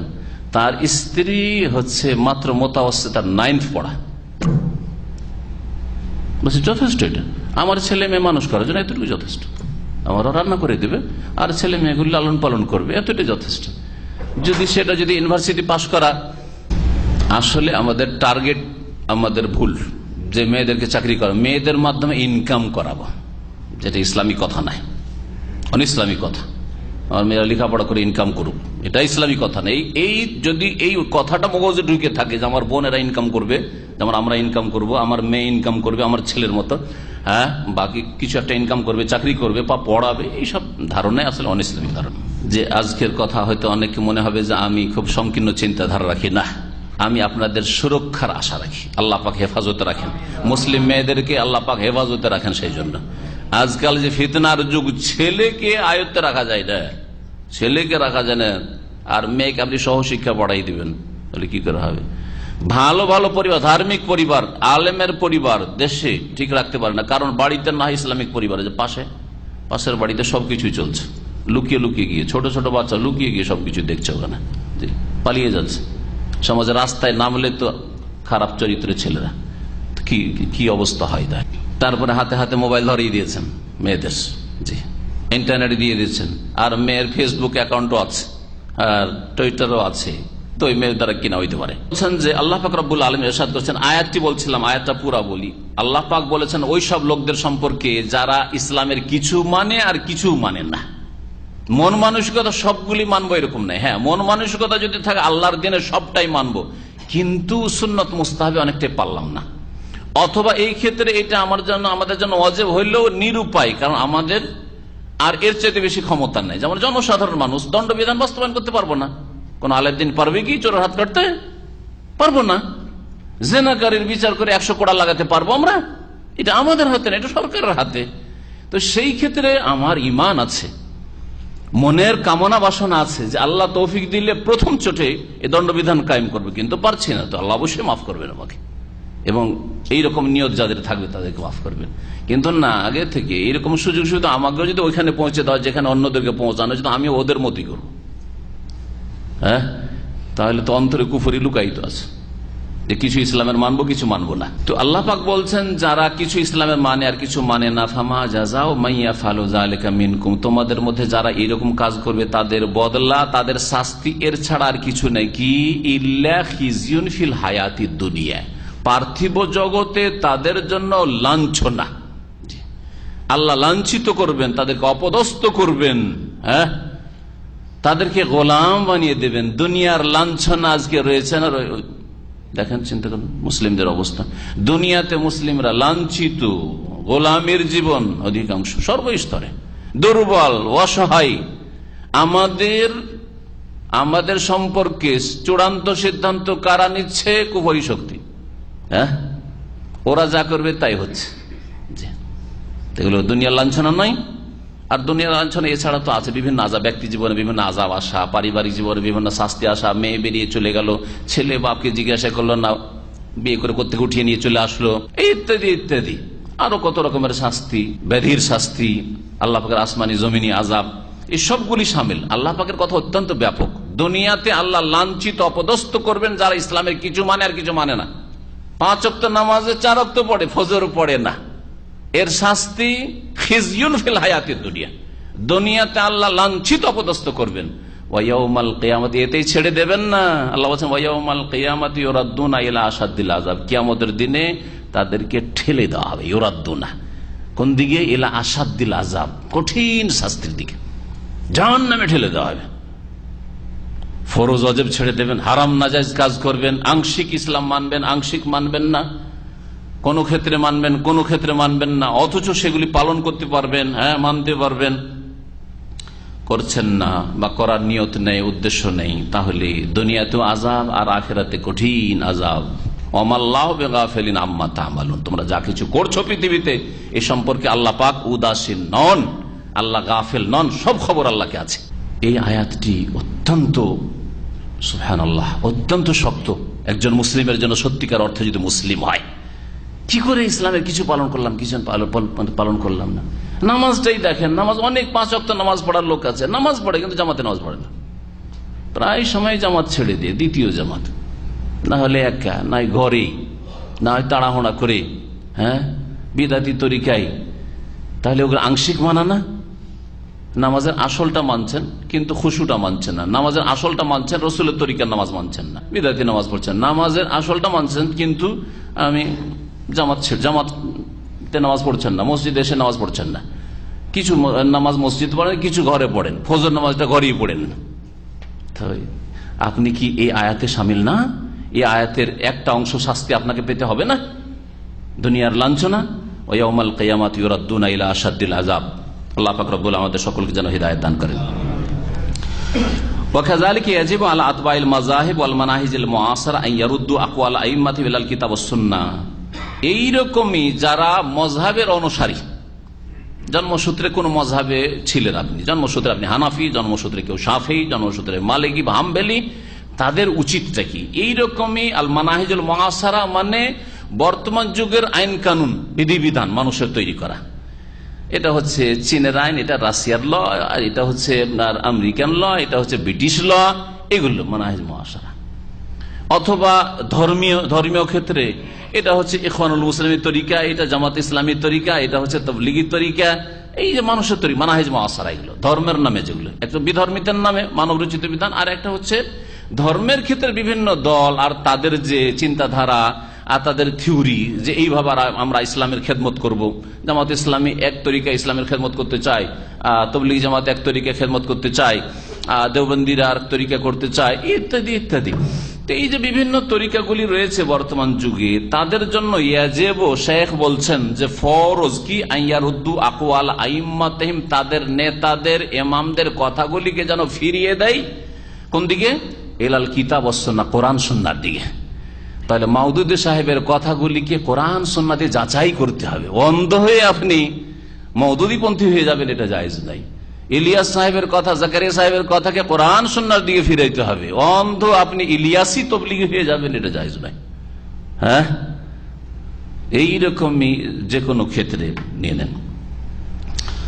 হাকিমুল উম্মত সাহেব বলেছেন, শিরক বলুক আর বিদআত বলুক, হাকিমুল উম্মত সাহেব বলেছেন, সুতরাং ওর দলিল দেখার কি প্রয়োজন রয়েছে? এটা চলবে না আপনার। ফামা ওয়াফাকাহুমা আখাযু বিহি, হ্যাঁ, যেটা কোরআন এবং হাদিসের মুওয়াফিক অনুকূলে সেটা নিয়ে নেবে। ওমা খালাফাহুমা, আর যদি কোরআন হাদিসের বিপরীত হয়, বিরোধী হয়, রাদ্দুহু, তাহলে ছুঁড়ে ফেলে দিতে হবে, হ্যাঁ, রদ করে দিতে হবে, রিজেক্ট করে দিতে হবে, প্রত্যাখ্যান করতে হবে। দুনা তাআসসুবিন আও তাহায়্যুজিন, গোঁড়ামি ছাড়া আর পক্ষপাতিত্ব ছাড়া। আপনি গোঁড়ামি করবেন না, এতদিন মেনে আসলাম আর আমার জন্মই হচ্ছে হানাফি হয়ে, জন্ম হচ্ছে শাফি হয়ে, কেন ছাড়বো এটা? বা আশেপাশে সমস্ত আমার আর যারা, তারা হচ্ছে হানাফি আলেম, তারা হচ্ছে দেওবন্দিয়া তরিকার, তারা হচ্ছে তাবলীগ তরিকার, এতদিন রুকুন হয়ে গেছি, সুতরাং কি করে ফিরে আসবো? আর যদি ভুল স্পষ্ট হয়ে যায়, তারপরে জন্য ফিরে আসা ফরজ। আপনার উপর যখন কোনো ক্ষেত্রে ভুল স্পষ্ট হয়ে যাবে, যতটা ভুল স্পষ্ট হয়ে ততটা ফিরে আসা ফরজ আপনার জন্য। আমি এত চিল্লা লাগিয়ে ফেলেছি আর ফিরবো কি করে? না, এই গোঁড়ামি আর অন্ধত্ব ইসলামে নেই। কোরআন সুন্নাহর দিকে ফিরে আসতে হবে। ফাইন তানাযাতু ফি শাইইন ফারুদ্দুহু ইলাল্লাহি ওয়া রাসূল ওয়ালা সিয়ামা ফি উমুরিল আকীদা। শেখ বলছেন বিশেষভাবে আকীদার ক্ষেত্রে, বিশ্বাসের ক্ষেত্রে, আকীদার বিষয়ে চিন্তা করুন। আমাদের দেশে প্রচলিত আকীদা আল্লাহ সম্পর্কে, আল্লাহ সর্বত্র বিরাজমান, আর না হয় আল্লাহ কলবে কলবে, মুমিনের কলবে কলবে। আল্লাহ পাক রব্বুল আলামিনের কোরআনে কারীমের কথা যে আল্লাহ হচ্ছেন আর রহমান আলাল আরশি ইস্তাওয়া, আল্লাহ আরশে সমুন্নত। আল্লাহ পাক রব্বুল আলামিনের কাছে দোয়া করার ক্ষেত্রে আমাদের দেশে ভ্রান্ত আকীদা হচ্ছে দুই রকম। আল্লাহ সব ওলিয়া আউলিয়াদেরকে দায়িত্ব দিয়ে ওদের কাছে চাইলে আল্লাহর কাছ থেকে নিয়ে দেয়। সুতরাং জিলানী চিশতির কাছে খুব মন ভরে চাও, হ্যাঁ, যারা বেরলভী কবর পূজারী, তাদের আকীদার বিভ্রান্তি, আকীদার গুমরাহি। আর একদল বলছে না, আল্লাহ দেবেন, আল্লাহর কাছে চাইতে হবে, তো সরাসরি চেয়ে পাওয়া যাবে না, কি করতে হবে? তাহলে ভায়াতি, ইনডাইরেক্ট চাইতে হবে, নবীর ওসিলাই, হ্যাঁ, হাকিমুল উম্মতের ওসিলাই, বড় পীরের ওসিলাই, বোঝা গেছে, অমুক বুজুর্গের ওসিলাই বা বুজুর্গানের দিনের ওসিলাই। আল্লাহ তুমি বুজুর্গানের দিনের ওসিলাই, গাঙ্গোহী সাহেবের ওসিলাই আমার গুনাহ খাতা মাফ করে দাও। তাহলে এটা আকীদার ভুল, আকীদার গুমরাহি, তাহলে আপনাকে ছাড়তে হবে। শেখ বলছেন ওয়ালা সিয়ামা ফি উমুরিল আকীদা, বিশেষভাবে আকীদার বিষয় যাতে করে আপনার মধ্যে গুমরাহি বিভ্রান্তি না থাকে। ফাইনাল আইম্মাত রাহিমাহুমুল্লাহ, কারণ ইমামগণ, চার ইমাম হন বা অন্যান্য আইম্মা কিরাম, ইউসুনা বিযালিক, এটাই উপদেশ দিয়েছেন। এই উপদেশই দিয়েছেন যে তোমরা কোরআন এবং হাদিস মানবে। খুযু মিন হাইযু আখাযু, তোমরা সেখান থেকে নাও যেখান থেকে অন্যরা নিয়েছে। কোনখান থেকে নিয়েছে? সাহাবীরা কোনখান থেকে ইসলাম নিয়েছেন? কোরআন এবং হাদিস থেকে, কোরআন কারীম থেকে, রাসূলুল্লাহ সাল্লাল্লাহু আলাইহি ওয়াসাল্লামের হাদিস থেকে, ওইখান থেকে নাও। তাবেঈনরা কোত্থেকে ইসলাম নিয়েছেন? ইমাম আবু হানিফা, শাফি, মালিক, আহমদ কোত্থেকে ইসলাম নিয়েছেন? কোরআন, ওখান থেকে নাও। তাদের কথা থেকে না নিয়ে কোরআন হাদিস থেকে নেওয়ার চেষ্টা করো, কোরআন হাদিসের সাথে মিলিয়ে দেখো তাদের কথা। ওয়াহাযা মাযহাবুহুম জামিয়ান, আর এটাই হচ্ছে সমস্ত ইমামদের মযহাব। আবু হানিফা, শাফি, মালিক, আহমদ সকলের মযহাব হচ্ছে কোরআন এবং হাদিস থেকে নেওয়া আর গোড়ামি করা না করা। ফামান খালাফা যালিকা, সুতরাং কেউ যদি এর বিরোধিতা করে, না না না আমি হানফি থাকবো, আমি শাফিই থাকবো, সব ক্ষেত্রে আমি একটা মযহাব মানতে হবে। মযহাব মানা ফরজ, 130 ফরজের 4 মযহাব 4 ফরজ। 4 মযহাব কয়টা ফরজ হলো? তারা বলছে 4টা ফরজ। আর মানে কয়টা? একটা। তার মানে ইসলামের 4 আনা মানে, ইসলামের 4 আনা মানে। ভারতে একজন প্রখ্যাত আলেম আল্লামা মোহাম্মদ আলী জুনাগড়ি, তার মোহাম্মদিয়া 40টা পুস্তিকা ছিল, এগুলো কিছু কিছু বাংলা অনুবাদ হয়েছে দেশে। তো উনি লিখেছেন যে কারো কাছে যদি 1 টাকা থাকে, দিন ইসলাম হচ্ছে 1 টাকা, 1 টাকা মানে 100 পয়সা, তাই না? 100 পয়সাতে 1 টাকা। আর ওটা যদি 4 ভাগ করে তো সিকি হলো, সিকি মানে 25 পয়সা, 25 পয়সা, 25, তাই না? 4 পচিং সহ তো 25 পয়সা। এখন যদি পুরো দিন ইসলামটাকে হানাফি, শাফি, মালিক, আহমেদ ভাগ করে যদি একটাই মানেন, শুধু বলছি একটা আমি মানি, আপনি কি ভাই? বলছে আমি হানফি। আপনি কি ভাই? বলছে আমি শাফি। আপনি কি? বলছে আমি মালিক। আমি পাক্কা হাম্বলি, হাম্বলি ছাড়া কিছু বুঝি না। হ্যাঁ, হাদিসের খেলাফ হইল। তাহলে আপনার কাছে 4 আনা ইসলাম আছে, সিকি ইসলাম আছে। আর যারা বলে 4টাকে শ্রদ্ধা সম্মান করি, যাচাই বাছাই করি, তারপরে 4টার মধ্যে যে সহি কথাগুলি রয়েছে সবগুলি মানি, তার কাছে 100% ইসলাম আছে ইনশাআল্লাহ। আইম্মায়ে কেরাম এরই উপদেশ দিয়েছেন, ফামান খালাফা যালিকা, সুতরাং আইম্মায়ে কেরামদের এই বিরোধিতা করে বা এই পথের কেউ বিরোধিতা করে আর অন্ধভাবে গোঁড়ামি করে বা কাউকে মানে, ফালাইসা মুত্তাবিআন লাহুম, তাহলে সে ইমামের অনুসারী হলো না, ইমামের অনুসারী হলো না। তাহলে এই জন্যই আমার একটা অনেক পুরাতন আলোচনা, যেটা অডিওতে আছে, প্রকৃত হানাফি, প্রকৃত মযহাবধারী জীবনের প্রতিটি ক্ষেত্রে কোরআন এবং হাদিস মানলে মযহাবধারী হয়। কারণ আইম্মায়ে কেরাম, আবু হানিফা কোরআন হাদিসের চেষ্টা করেছেন, কোরআন হাদিসের আলোকে ফতোয়া দেওয়ার চেষ্টা করেছেন, যেটুকু তার কাছে পৌঁছেনি সেই ক্ষেত্রে হয়তো ভুল হয়েছে। এইরকম অন্য ইমামরা। ওয়াইন ইনতাসাবা ইলাইহিম, যদিও আপনি নিজেকে সম্পৃক্ত করেন যে আমি হানফি, শাফি, মালিকি, হাম্বলি, অমুক তমুক, তারপরেও আপনি তাদের অনুসারী নন। ওয়াহুয়া মিম্মান ক্বালা আল্লাহু ফীহিম, যারা খামাখায় হাদিস কোরআনের বিপরীত মযহাবের দোহাই দিয়ে থাকে, ইমাম সাহেবের দোহাই দিয়ে থাকে, তাদের সম্পর্কেই আল্লাহ এই কথা বলেছেন। কি আয়াতটি শুনেন, ইত্তাখাযু আহবারাহুম ওয়া রুহবানাহুম আরবাবা মিন দুনিল্লাহ, তারা বানিয়ে নিয়েছে, ইত্তাখাযু আহবারাহুম তাদের ধর্মগুরুদেরকে, ওয়া রুহবানাহুম আর তাদের ইবাদতকারীদেরকে, তাদের পুরোহিতদেরকে, আরবাবা মিন দুনিল্লাহ আল্লাহকে বাদ দিয়ে রব। কোরআন এবং হাদিসের বিরুদ্ধে মানে আল্লাহর কথার বিরুদ্ধে, তাই না? কোরআন হাদিসের বিরুদ্ধে মানে কি? কোরআন হাদিসটাই তো আল্লাহর কথা, আল্লাহর আদেশ নিষেধ। তো কোরআন এবং হাদিসের বিরুদ্ধে যদি কেউ মযহাব মানে, তাহলে তারা পুরোহিতদেরকে, ধর্মগুরুদেরকে কি করলো? রব বানিয়ে ফেললো। তাদের কাছ থেকে বিধিবিধান হালাল হারাম নিয়ে নিল, হালাল হারাম নিয়ে নিল। কে বলছে কি বলছে, লজ্জা স্থানে সরাসরি হাত গেলে উযু নষ্ট হয়, আর একজন উযু নষ্ট হয় না, দুটাই ঠিক নাকি? 2 জন লোক নামাজ পড়ছে, একজন হচ্ছে হানফি, বলছে লজ্জা স্থান শরীরের একটা অংশ, উযু নষ্ট হয় না। হ্যাঁ, লজ্জা স্থান ছুঁয়ে এসছে, ওর উযু নষ্ট হয়নি, ও নামাজ পড়ছে। আর আরেকজন শাফি, মালিকি, হাম্বলি, ও লজ্জা স্থানে সরাসরি হাত গেলে উযু নষ্ট হয়ে যাও, তাহলে নষ্ট। তাহলে কোনটা ঠিক? হ্যাঁ, বিনা উযুতে নামাজ হয় কি না? দুটাই ঠিক। বলছে এরও নামাজ, এরও নামাজ। এখন 2 জন একই জামাতে নামাজ পড়ছে, কি ফতোয়া দেবেন বলেন? বলবেন যে 2 জনের নামাজ ঠিক। 2 জনের নামাজ ঠিক না একজনের নামাজ ঠিক? তাহলে আপনাকে চিন্তা করতে হবে। যখন স্পষ্ট হয়েছে, আপনি জানেন না, বুঝেন না, মাসলাটি আপনার জানা ছিল না, সেই ক্ষেত্রে মাফ করবেন। যেমন আপনার যদি খেয়াল না থাকে যে উজু আমার ভঙ্গ হয়েছে, আপনার ধারণা যে আমার উজু আছে, আসলে বিনা উজুতে নামাজ আল্লাহ অবশ্যই কবুল করে নেবেন, কারণ এর বেশি আপনার ক্ষমতা নেই। আপনার সেন্স বলছে আমার উজু ছিল তো, কিন্তু আপনার মনেই হলো না। হ্যাঁ, মনে হয়ে গেলে পরে আবার নামাজ পুনরায় পড়তে হবে, কিন্তু সারা জিন্দিগিদার কখনো খেয়ালে আসলো না যে ওই দিনে নামাজটা যে পড়েছিলাম সেই সময় উজু ছিল না, তো নামাজটা কি কবুল হয়নি? নামাজ কবুল হয়নি, তো নামাজ তরককারী হয়েছেন না? কখনো তরককারী না, কারণ আপনার ক্ষমতাতে সাধ্যে এর বেশি কিছু ছিল না, আপনার মনে এটাই আছে যে উজু ছিল। একটা উদাহরণ দিলাম। তো আল্লাহ পাক বলছেন যে এরা আল্লাহকে বাদ দিয়ে এরা এদেরকে রব হিসাবে সাব্যস্ত করেছে বা মেনে নিয়েছে। ওয়াল মাসিহা ইবনে মারইয়াম, এবং খ্রিস্টানরা মারিয়াম পুত্র মাসিহকেও রব হিসাবে গ্রহণ করেছে, আল্লাহর পুত্র বানিয়ে দিয়ে। সূরা তওবা আয়াত নম্বর 31। ফালাইসাতিল আয়াতু খাসসাতুন মিন নাসারা। এখন শুনেন, শেখ বলছেন এই আয়াত সম্পর্কে কথা বলবেন না যে ইত্তাখাযু আহবারাহুম ওয়া রুহবানাহুম আরবাবা মিন দুনিল্লাহ, তারা তাদের পাদরীদেরকে, পুরোহিতদেরকে, ধর্মগুরুদেরকে আল্লাহকে বাদ দিয়ে রব বানিয়ে ফেলেছে। এটা শুধু ইহুদিদের সম্পর্কে বলা হয়েছে, এটা শুধু খ্রিস্টানদের সম্পর্কে বলা হয়েছে। পক্ষান্তরে মুসলিমদের অসুবিধা নাই, হাকিমুল উম্মাতকে ধরে নেন, ইমাম সাহেবকে ধরে নেন, অসুবিধা নাই, যা বলছে সবটাই ঠিক, হ্যাঁ সবটাই মানতে হবে। এটা বড় জুলুম হবে, অবিচার হবে। তারা যদি তাদের ধর্মগুরুদের অন্ধ অনুকরণ করে তাহলে তারা রব বানিয়ে ফেললো কোরআনের ভাষায়, আর আপনি যে আপনার ধর্মগুরুকে অন্ধভাবে মানেন, তো আপনি আবার ইসলামই পালন করলেন না। আমাদের আলোচনা সম্পর্কে মাঝে মাঝে লেখালেখি করে অনেকেই আমাদের বিরুদ্ধে, আর বলে যে মতিউর রহমান কোরআন হাদিসের অপব্যাখ্যা করছে, যে আয়াতগুলি কাফের মুশরিক সম্পর্কে, যে আয়াত ইহুদি নাসারা সম্পর্কে, সে আয়াত আমাদের ওপর ফিট করছে, মুসলিমদের ওপর। আরে মুসলিম থাকবেন তাইলে তো একই অপরাধ করছেন।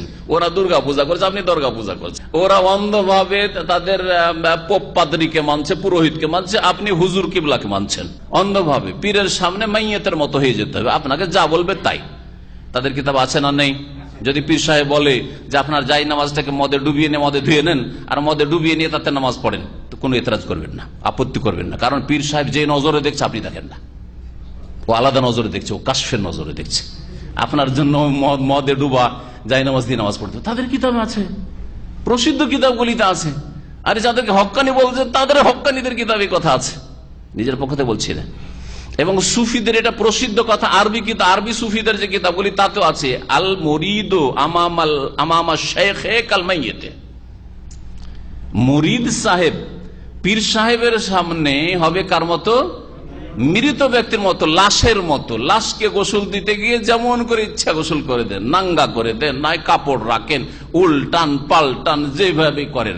কিছু বলতে পারবে? এই আমার কাপড় খুলবি না বলতে পারবে? এই মুরিদ পীর সাহেব যা বলবে তাই মানবি, কিচ্ছু বলবি না। হ্যাঁ, যা বলবে তাই মানবি, কিছু বলবি না। যদি বলে যে তোমার বিবিকে রেখে যাও, একটু দম করবো, তুমি বাইরে যাও, চলে যাও, খবরদার কিছু বলবে না, যাও, সে তাবারুক দিচ্ছে। জি, এ তাবারুকের কথা জানি না ভারতে না বাংলাদেশে, গত 2-3 দিনের মধ্যে পড়লাম একটা ঘটনা বাংলাদেশে না। জি, এ তাবারুক দিতে গিয়ে ও জেনা করে ফেলেছে, ও যাইতে বাইরে যা, স্বামীকে বাইরে পাঠিয়ে দিয়েছে, আর এদিকেও আউযুবিল্লাহ আউযুবিল্লাহ। এসব ধর্মগুরু যারা মন্দিরের ধর্মগুরু, চার্চের ধর্মগুরু, এইরকম মাজারের ধর্মগুরু, এই ব্যবসায়ী করে ওরা। তো বলছে কেন পীর সাহেবের বিরুদ্ধে কিছু বলা যাবে না, উনি যেটা বলছেন সেটা মেনে নিতে হবে।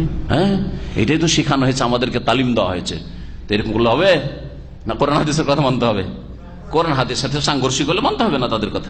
শেখ এই কথাই বলছেন যে ফালাইসাতিল আয়াতু খাসসাতান বিন নাসারা, এই আয়াত খ্রিস্টানদের সাথে খাস নয় যে শুধু খ্রিস্টানদের উপর ফিট করবেন, আর মুসলিমরা সেম অপরাধ করছে বলবেন না না না, এই আয়াতের আওতাভুক্ত ওরা না।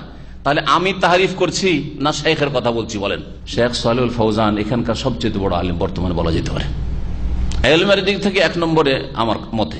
জি, শেখ ইবনে বাজ রাহমাতুল্লাহ ইন্তেকালের পরে, শেখ ইবনে উসাইমিন ইন্তেকালের পরে, আল্লামা নাসিরুদ্দিন আলবানী ইন্তেকালের পরে তাকে 1 নম্বরে রাখা যেতে পারে।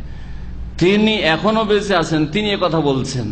তো আমি তো এই করি না, অপব্যাখ্যা করি না, এটাই হচ্ছে হক, এটা হচ্ছে সত্য কথা। যে আয়াতের নাজেল হওয়ার কোন প্রেক্ষাপট থাকতে পারে, বিশেষ শানে নজুল থাকতে পারে, কিন্তু আয়াতের অর্থ ব্যাপক সবার ক্ষেত্রে। যে শিরক করবে তার উপর আল্লাহ পাক জান্নাত হারাম করেছেন। আয়াত নাযিল হয়েছে 1400 বছর আগে, যখন মক্কার মুশরিকরা মূর্তি পূজা করত। তাহলে এই আয়াতকে শুধু মূর্তি পূজকদের সাথে, মক্কার মুশরিকদের সাথে খাস করে দেন না। আর আজকে যদি কেউ শিরক করে বলছেন না না না, এরা এর মধ্যে পড়বে না, বলবেন নাকি? বলবেন ওই যে শিরক মানে শুধু মূর্তি পূজা, শিরক মানে কবর পূজা না, একই কাজ। যে কাজটি মূর্তির সামনে করা হচ্ছে সেটাই করা হচ্ছে কবরের সামনে। সেজদা সেজদা, ডাকা ডাকা, হরে রামে হরে কৃষ্ণ করে কেউ ডাকছে, আর কেউ ডাকছে গৌসুল আজম মাদত করে বলছে না না না না, ওইটা আয়াত ওদের উপরে ফিট। আয়াতগুলি সবগুলি কাফের মুশরিক যারা অমুসলিম তাদের উপর ফিট করে দেন। এটাই হচ্ছে আয়াত নাযিল করার উদ্দেশ্য না সমস্ত মানুষের তৌহিদ প্রতিষ্ঠাকারী বানানো, শিরক মুক্ত করার উদ্দেশ্য। শেখ তাই বলছেন এই আয়াত খ্রিস্টানদের সাথে শুধু খাস নয়, বাল তাতানাওয়ালু কুল্লা মান ফাআলা মিসলা ফিলিহিম, বরং যারা খ্রিস্টানদের মতো এইরকমই পুরোহিত, পাদ্রী, ধর্মগুরুদেরকে তাদের কথাকে, আদেশ নিষেধকে অন্ধভাবে মেনে নেবে, তাদের মতো কাজ যারাই করবে মুসলিমদের মধ্য থেকে, তারাও সেই দলে সামিল হবে, তার মধ্যে সামিল হবে। ফামান খালাফা মা আমার আল্লাহ বিহি ওয়া রাসূল, আল্লাহ পাক যা নির্দেশ দিয়েছেন, রাসূল যা নির্দেশ দিয়েছেন, তার বিপরীত কেউ যদি চলে, বিয়ান হাকামা বাইনান নাস বিগাইরি মা আনজালাল্লাহ, আল্লাহ যা নাজিল করেছেন সে আল্লাহ নাজিল বিধান দিয়ে বিচার না করে, কোরআনে হাদিস দিয়ে বিচার না করে, সে ইমাম সাহেবের কথা দিয়ে বিচার করলো, পীর সাহেবের কথা দিয়ে বিচার করলো, অথবা সমাজপতির কথা দিয়ে বিচার করলো, বা পশ্চিম আইন দিয়ে বিচার করলো, অথবা এটা করলো কেন তার কুপ্রবৃত্তির অনুসরণে, দুনিয়ার স্বার্থে এরকম করলো, ফাকাদ খালা রিবকাতাল ইসলাম ওয়াল ঈমান মিন উনুক, তাহলে তার গর্দন থেকে ইসলামের যে বেড়ি ছিল সেটা সে খুলে ফেলল। ইসলামের বাঁধন ছিল, অর্থাৎ সে যে মুসলিম ছিল, এই ইসলাম থেকে সে বহিষ্কৃত হয়ে গেল। ওয়াইন জামা, যদিও সে ধারণা করে আন্নাহু মুমিন, আমি তো মুসলিম, আমি মুসলিম, কবর মাজারে সেজদা করে, এদিকে 5 ওয়াক্ত নামাজও পড়ে, আর মনে করে আমি তো মুসলিম, বলছেন না, ইসলামকে ছুড়ে ফেলে দিয়েছে, ইসলামের যে বেড়ি ছিল বেড়িকে খুলে ফেলে দিয়েছে। ফাইনাল্লাহ তাআলা আনকারা আলা মান আরাদা যালিক, কারণ যারা এই উদ্দেশ্য করবে তাদের উপর আল্লাহ পাক রব্বুল আলামিন আপত্তি করেছেন বা তাদের কথার খণ্ডন করেছেন। ওয়া আকযাবাহুম ফি জামিহিল ঈমান, যারা ঈমানের দাবিদার অথচ তাগুতের কাছে তারা বিচার নেই, তাদের ঈমানকে আল্লাহ পাক অস্বীকার করেছেন যে তোমাদের ঈমান নেই। আলাম তারা ইলাল্লাযিনা ইয়াজুমুন আন্নাহুম আমানু বিমা উনজিলা ইলাইকা ওয়া মা উনজিলা মিন ক্বাবলিক ইউরিদুনা আন ইয়াতাহাকামু ইলা তাগুত ওয়া ক্বাদ উমিরু আন ইয়াকফুরু বিহি। আল্লাহ পাক রব্বুল আলামিন ইরশাদ করেছেন যে আলাম তারা, হে নবী তুমি কি দেখো না ওই সব লোকদের দিকে, ইয়াজউমুন তাদের ধারণা, যাদের ধারণা হচ্ছে আন্নাহুম আমানু বিমা উনজিলা ইলাইক, তোমার প্রতি যা নাজিল হয়েছে তার প্রতি তারা বিশ্বাস করে, ঈমান নিয়ে আসে। ওয়া মা উনজিলা মিন ক্বাবলিক, আর তোমার পূর্বে যা নাজিল করা হয়েছে তাও বিশ্বাস করে। ইউরিদুনা আন ইয়াতাহাকামু ইলা তাগুত, কিন্তু তারা চাই যে তাগুতের কাছে বিচার নিয়ে যাবে, বিচার চাইতে যাবে কার কাছে? তাগুতের কাছে, মানে মানুষের আইন কানুন কাছে, মানুষের খেয়াল খুশি কথা দিয়ে বিচার করতে চায়। ওয়াকাদ উমিরু আন ইয়াকফুরু বিহি, অথচ তাদেরকে নির্দেশ দেওয়া হয়েছে যে তাগুতের সাথে কুফরি করো, তাগুতকে অস্বীকার করো। যেমন লা ইলাহা ইল্লাল্লাহ পড়া ফরজ, তেমনি তাগুতকে অস্বীকার করা ফরজ। যেমন তাওহীদ প্রতিষ্ঠা করা সবচেয়ে বড় ফরজ, তেমন শিরক থেকে মুক্ত হওয়া সবচেয়ে বড় ফরজ। এটা হচ্ছে পজিটিভ ফরজ, ইতিবাচক ফরজ, ওটা হচ্ছে নেতিবাচক ফরজ, কিন্তু দুটো একই রকমের ফরজ। বরং প্রথমে শিরক মুক্ত হইতে হবে, তারপর তাওহীদ প্রতিষ্ঠা হবে। এই জন্য আল্লাহ পাক বলেছেন যে ফামান ইয়াকফুর বিত-তাগুত ওয়া ইউমিন বিল্লাহ, যে তাগুতের সাথে কুফরি করলো, তাহলে আগে অস্বীকার করেন বাতিলকে, ওয়া ইউমিন বিল্লাহ, তারপর আল্লাহর প্রতি ঈমান নিয়ে আসেন। যেমন বাড়ি ঘর আপনি ডেকোরেশন করতে চাইছেন, অতিথি মেহমান আসবে, কার্পেট সার্পেট বেড বিছাবেন সুন্দর করে, তার আগে ময়লা আবর্জনা আছে ঘরে পরিষ্কার করতে হবে, ক্লিন করতে হবে, তারপরে তখন সেট করেন, না আগে সেট করে নেবেন সবকিছু। এমন কোন বেকুব মহিলা আছে পরিবারে বা ওর স্বামী আছে যে বলে আরে থাকতে যা ধুলোবালি থাকতে যা, আগে সোফাগুলি বিছিয়ে নি, আগে কার্পেটটা বিছিয়ে নি, পরে সাফ করে নেবে, আছে নাকি? এমন কোন মূর্খ চাষি আছে যে ঘাস টাস থাক, আগে বীজ ছিটিয়ে দাও, পরে চাষাবাদ করা যাবে না, আগে আগাছা দূর করবে, আগাছা দূর করবে, তারপরে তখন বীজ ছিটাবে। আল্লাহ পাক রব্বুল আলামিন বলছেন যে তারা চায় যে তাগুতের কাছে বিচার নিয়ে যাবে। ওয়াকাদ উমিরু আন ইয়াকফুরু বিহি, অথচ তাদেরকে নির্দেশ দেওয়া হয়েছে তারা যেন তাগুতের সাথে কুফরি করে, তাগুতকে অস্বীকার করে। ওয়া ইউরিদুশ শাইতানু আন ইউদিল্লাহুম দালালাম বাঈদা, আর শয়তান চায় যে তাদেরকে অনেক দূরে পথভ্রষ্ট করে নিয়ে যাবে। লিমা ফি যিমনি কাওলিহি ইয়াজউমুন মিন নাফি ঈমানিহিম। আচ্ছা, এই আয়াতে কি করে প্রমাণ পাওয়া গেল যে যারা মানব রচিত বিধান দিয়ে সমস্যার সমাধান করে বা জীবন পরিচালনা করে, যে কোনো জীবনের স্তর হোক, তারা মুমিন নয়? এটা কি করে বোঝা গেল? বলছে ইয়াজউমুন শব্দ থেকে, কোরআনে এই আয়াতে রয়েছে আলাম তারা, হে নবী তুমি কি ওই সব লোকদের দিকে দেখো না, আল্লাযীনা ইয়াজউমুন, যাদের ধারণা যে আন্নাহুম আমানু, তারা ঈমান নিয়ে এসেছে। তাহলে তাদের ধারণায় তারা মুমিন, কিন্তু আল্লাহ পাকের কাছে তারা মুমিন নয়। যেমন আমরা আমাদের ভাষায় বলি, এই লোকটার ধারণা যে নাকি সে আলেম, তার মানে আপনি কি বলতে চাইছেন? আমার ভাষা বুঝেন না? হ্যাঁ, সে আলেম নয়। আরে এর ধারণা যে নাকি বড় আলেম, তার মানে কিছুই না, বড় আলেম নয় কিন্তু দাবি করে যে বড় আলেম, ঠিক কিনা? তো আল্লাহ ওই ভঙ্গিমাতে তো বলছেন যে ওই সব লোককে দেখো না যাদের ধারণা যে তারা মুমিন হয়েছে, কোরআনও বিশ্বাস করে, আগের কিতাব বিশ্বাস করে, অথচ তারা ইউরিদুনা ইয়া তাহাকামেলা, তাগুতের কাছে বিচার নেই, অথচ তাগুতকে অস্বীকার করা ফরজ করা হয়েছে, নির্দেশ দেওয়া হয়েছে আল্লাহর পক্ষ থেকে। শয়তান এদেরকে অনেক দূরে গুমরাহ করে নিয়ে যেতে চায়। চিন্তা করুন তাহলে আল্লাহ পাক রব্বুল আলামিন শাইখ বলছেন তাই যে ইয়াজউমুনে মিন নাফি ঈমানিহিম, তাদের ঈমানকে না করা হয়েছে, নাকচ করা হয়েছে, অস্বীকার করা হয়েছে, তাদের ঈমানের দাবি ভুল ভ্রান্ত দাবি। ফাইন্না ইয়াজউমুন, কারণ ইয়াজউমুন শব্দটি ইন্নামা ইউকালু গালিবান, অধিকাংশ ক্ষেত্রে বলা হয় কখন, লিমানি দাবি দাওয়া, কেউ যদি এমন দাবি করে হুয়া ফিহা কাযিব, হ্যাঁ, সেই দাবিতে সে যদি মিথ্যাবাদী হয়, তার দাবি যদি মিথ্যা দাবি হয়, সেই ক্ষেত্রে এর ধারণা হচ্ছে এইরকম বলা হয়। লে মুখালাফাতিহি লে মওজুবিহা, কারণ সে যা তার দাবি সেই দাবি পূরণ করে না, সেই জন্য তার বিরোধিতা করার কারণে। ওয়া আমালিহি বিমা ইউনাফিহা, এবং সে এমন কাজ করে যেটা তার পরিপন্থী। ওয়া ইউহাক্কিকু হাযা কাওলুহু ওয়া ক্বাদ উমিরু আন ইয়াকফুরু, অথচ তাদেরকে নির্দেশ দেওয়া হয়েছে কুফরি করে না তাগুতের সাথে, দুটোকে নিয়ে চলতে চায়। কিছু কিছু ক্ষেত্রে ইবাদত বন্দি করতে চায়, ইসলামও মানতে চায়, আর তার সাথে সাথে তাগুতের বিচারও নিয়ে চলতে চায়। জাহিলিয়াতও রয়েছে আর ইসলাম রয়েছে, দুটো সংমিশ্রণে তারা মুসলিম হয়ে বসবাস করতে চায়, জীবনযাপন করতে চায়। লিআন্নাল কুফরা বিত্তাগুত রুকনুর তাওহীদ, কুফরা তাগুত হবে, আর না হলে আল কুফরা বিত্তাগুত হবে, বা এখানে ছুটে গেছে টাইপে। তাগুতকে অস্বীকার করা তৌহিদের রুকুন। তাওহীদ দেখুন, লা ইলাহা ইল্লাল্লাহ কয়টি রুকুন আছে? হ্যাঁ বাজো আর না বাজো, হ্যাঁ, আগে কি আছে? না, লা ইলাহা, অন্যগুলো অস্বীকার করো, এটা হচ্ছে একটা রুকুন, নেগেটিভ একটা রুকুন, একটা হচ্ছে পজিটিভ। ইল্লাল্লাহ, এই জন্য কোরআনে কারীমের এমন কোন আয়াত নেই শুধু ইবাদত করো, ওয়াবুদুল্লাহ ওয়ালা তুশরিকু বিহি শাইআ, আল্লাহর ইবাদত করো, তার সাথে শরীক করিও না, ঠিক না? ওয়া কাযা রাব্বুকা আল্লা তা'বুদু ইল্লা ইয়াহু। তো তাওহীদের একটি রুকন হচ্ছে তাগুতের সাথে কুফরি করা, তাগুতকে অস্বীকার করা। কামাফি আয়াতুল বাকারা, যেমন সূরা বাকারার আয়াতে 256 নম্বর আয়াতে, এর আগের আয়াতে, ফাইজ আলাম ইয়াহসুল হাযা রুকুন, এই নাবাচকটা যদি হাসিল না হয়, আপনার মধ্যে না থাকে, লাম ইয়াকুন মুআহিদান, তাহলে আপনি মুআহিদ হতে পারলেন না। কি হলেন? মুশরিক হলেন।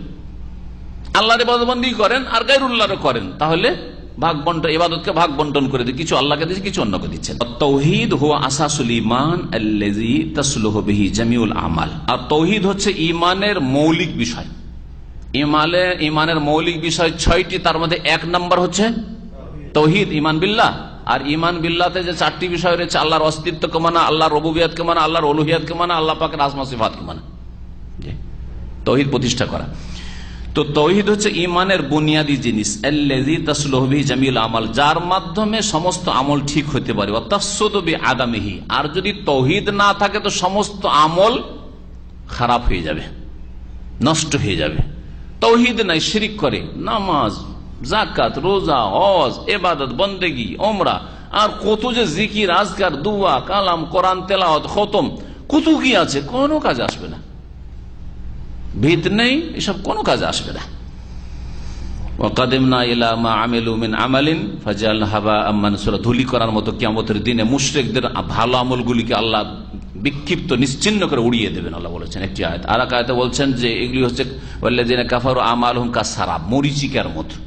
মরিচিকা পানি মনে করে, হ্যাঁ, দেখনেওয়ালা, কিন্তু আসলে পানি নয়, হচ্ছে বালির চর। কামা আন্না যালিকা বায়্যানুন ফি কওলি, যেমন এটা স্পষ্ট হয়েছে আল্লাহ পাকের এই আয়াতেও। আর একটি আয়াত দেখেন, ফামান ইয়াকফুর বিত-তাগুত, যে তাগুতকে অস্বীকার করলো, ওয়া ইউমিন বিল্লাহ, আর আল্লাহর প্রতি ঈমান নিয়ে আসলো। তাহলে আগে নাবাচক বলা হয়েছে, তারপরে হ্যাঁবাচক বলা হয়েছে।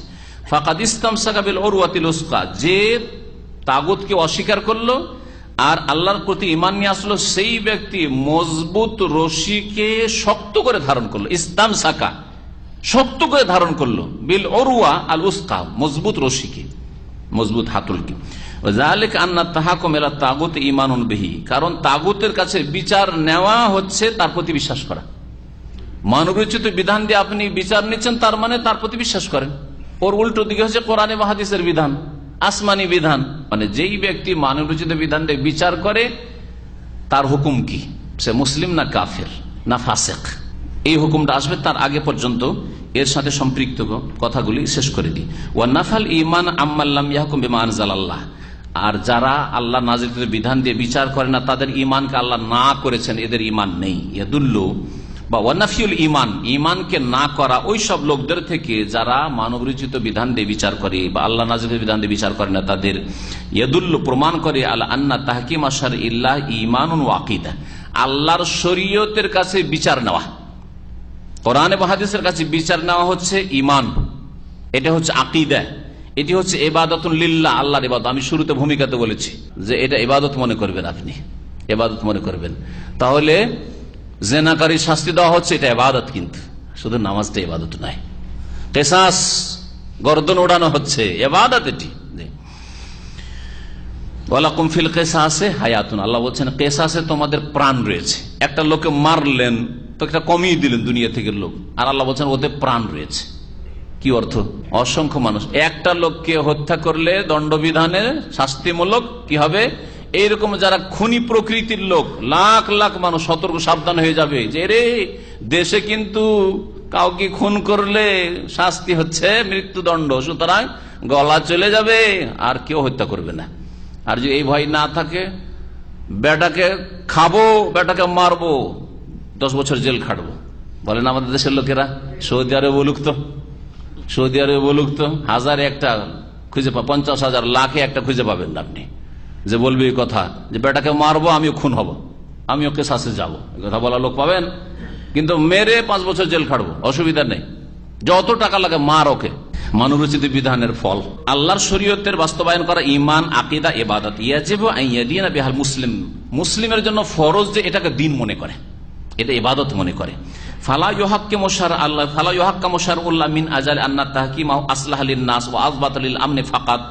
সুতরাং আল্লাহর শরীয়তের দ্বারা বিচার করবে এই উদ্দেশ্যে যে এটা মানুষের জন্য বেশি ফলপ্রসূ। আজকালকার যুগে যারা অপরাধী দমন করার জন্য ইসলামের কোনো বিকল্প নেই, অর্থনীতিকে স্ট্রং করার জন্য ইসলামিক অর্থনীতি ছাড়া কোনো বিকল্প নেই। সুদি সিস্টেম ফেল, যেমন অনেক বিচক্ষণ রাজা অর্থনীতিবিদ, তারা ইহুদি নাসারা, তারাও বলেছে যে ইসলামী অর্থনীতির কোনো বিকল্প নেই। যখন আমেরিকায় যে অর্থনীতির ধস নামে কয়েক বছর আগে, 2 বছর আগেরই ঘটনা তো এটা, তো তখন তারা অনেকেই কথা বলেছে। তো এটা কিসের জন্য বলেছে? যে আল্লাহর প্রতি ঈমান আছে, আল্লাহর বিধানে ঈমান আছে। কিসের জন্য বলেছে? মানুষের জন্য ফলপ্রসূ, কল্যাণকর। তো যদি যেমন গান্ধীজি বলেছিলেন, গান্ধীজি বলেছিলেন যে ভারত যদি ইংরেজদের থেকে স্বাধীন করতে পারি তো উমারের মতো দেশ চালাবো। কোন সেন্সে তিনি বলেছিলেন? কথা তো ভালো বলেছেন, কিন্তু তার সেন্স আর আমার সেন্সে পার্থক্য আছে, একজন মুসলিমের সেন্সে পার্থক্য আছে। তার ঈমান আর আমারই, তার বিশ্বাস আর আমার বিশ্বাসে পার্থক্য, আসমান জমির পার্থক্য রয়েছে। আমি এটাকে ঈমান মনে করি, আকীদা মনে করি, ইবাদত মনে করি একজন মুসলিম হিসাবে। আর তিনি এটাকে মনে করেছেন যে এটা দেশের জন্য কল্যাণকর, জনগণের জন্য কল্যাণকর, শাসক গোষ্ঠীর জন্য কল্যাণকর, যে উমরের মতো দেশ যদি পরিচালনা করা হয় দেশে শান্তি নেমে আসবে, জি, নিরাপত্তা কায়েম হবে। তাই বলছেন যে শেখ যে আল্লাহর শরীয়তকে পালন করবেন আপনি এই জন্য যে আল্লাহর শরীয়ত পালন করলে কি হবে, আসলাহুল নাস, মানুষের জন্য এটা উপযুক্ত বা ফলপ্রসূ বেশি, ও আযবাতুল আমনে ফাকাত, আর সবচেয়ে বেশি নিরাপত্তা এতে রয়েছে। এই জন্য যে দেশের নিরাপত্তা কায়েম করার জন্য চোরের হাত কাটা ছাড়া কোনো উপায় নেই, চোর অনেক বেড়ে গেছে। দেশের নিরাপত্তা বহাল রাখার জন্য খুনিকে খুন করা জরুরি হয়ে গেছে, দেশের নিরাপত্তার জন্য, মানুষের নিরাপত্তার জন্য। এই জন্য এইসব মানবরচিত বিধান দিয়ে পরিচালিত দেশগুলিতে যদি বড় বড় নেতা খুন করা হয় তো তার শাস্তিতে ফাঁসি হয়, কিন্তু গরিবকে খুন করা হলে 2-4 মাসও জেল হয় না, জামিনে চলে আসে বেরিয়ে।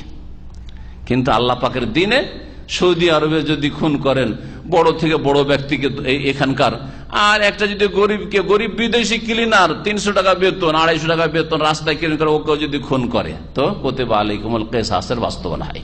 তোমাদের কিসাসকে ফরজ করা হয়েছে, ছোটকে মারো আর বড়কে মারো, গরিবকে মারো আর আমিরকে মারো। কুতিবা আলাইকুমুল কিসাসু ফিল কাতলা।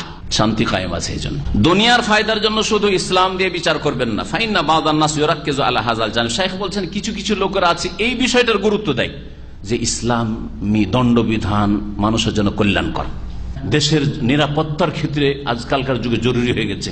এটা ওয়ায়ানসাল জানেবাল আউয়াল, প্রথম দিকটাকে ভুলে যায়, ঈমান, আকীদা, ইবাদত, এগুলো এটা ভুলে যায়, ওইসব সেন্স নেই।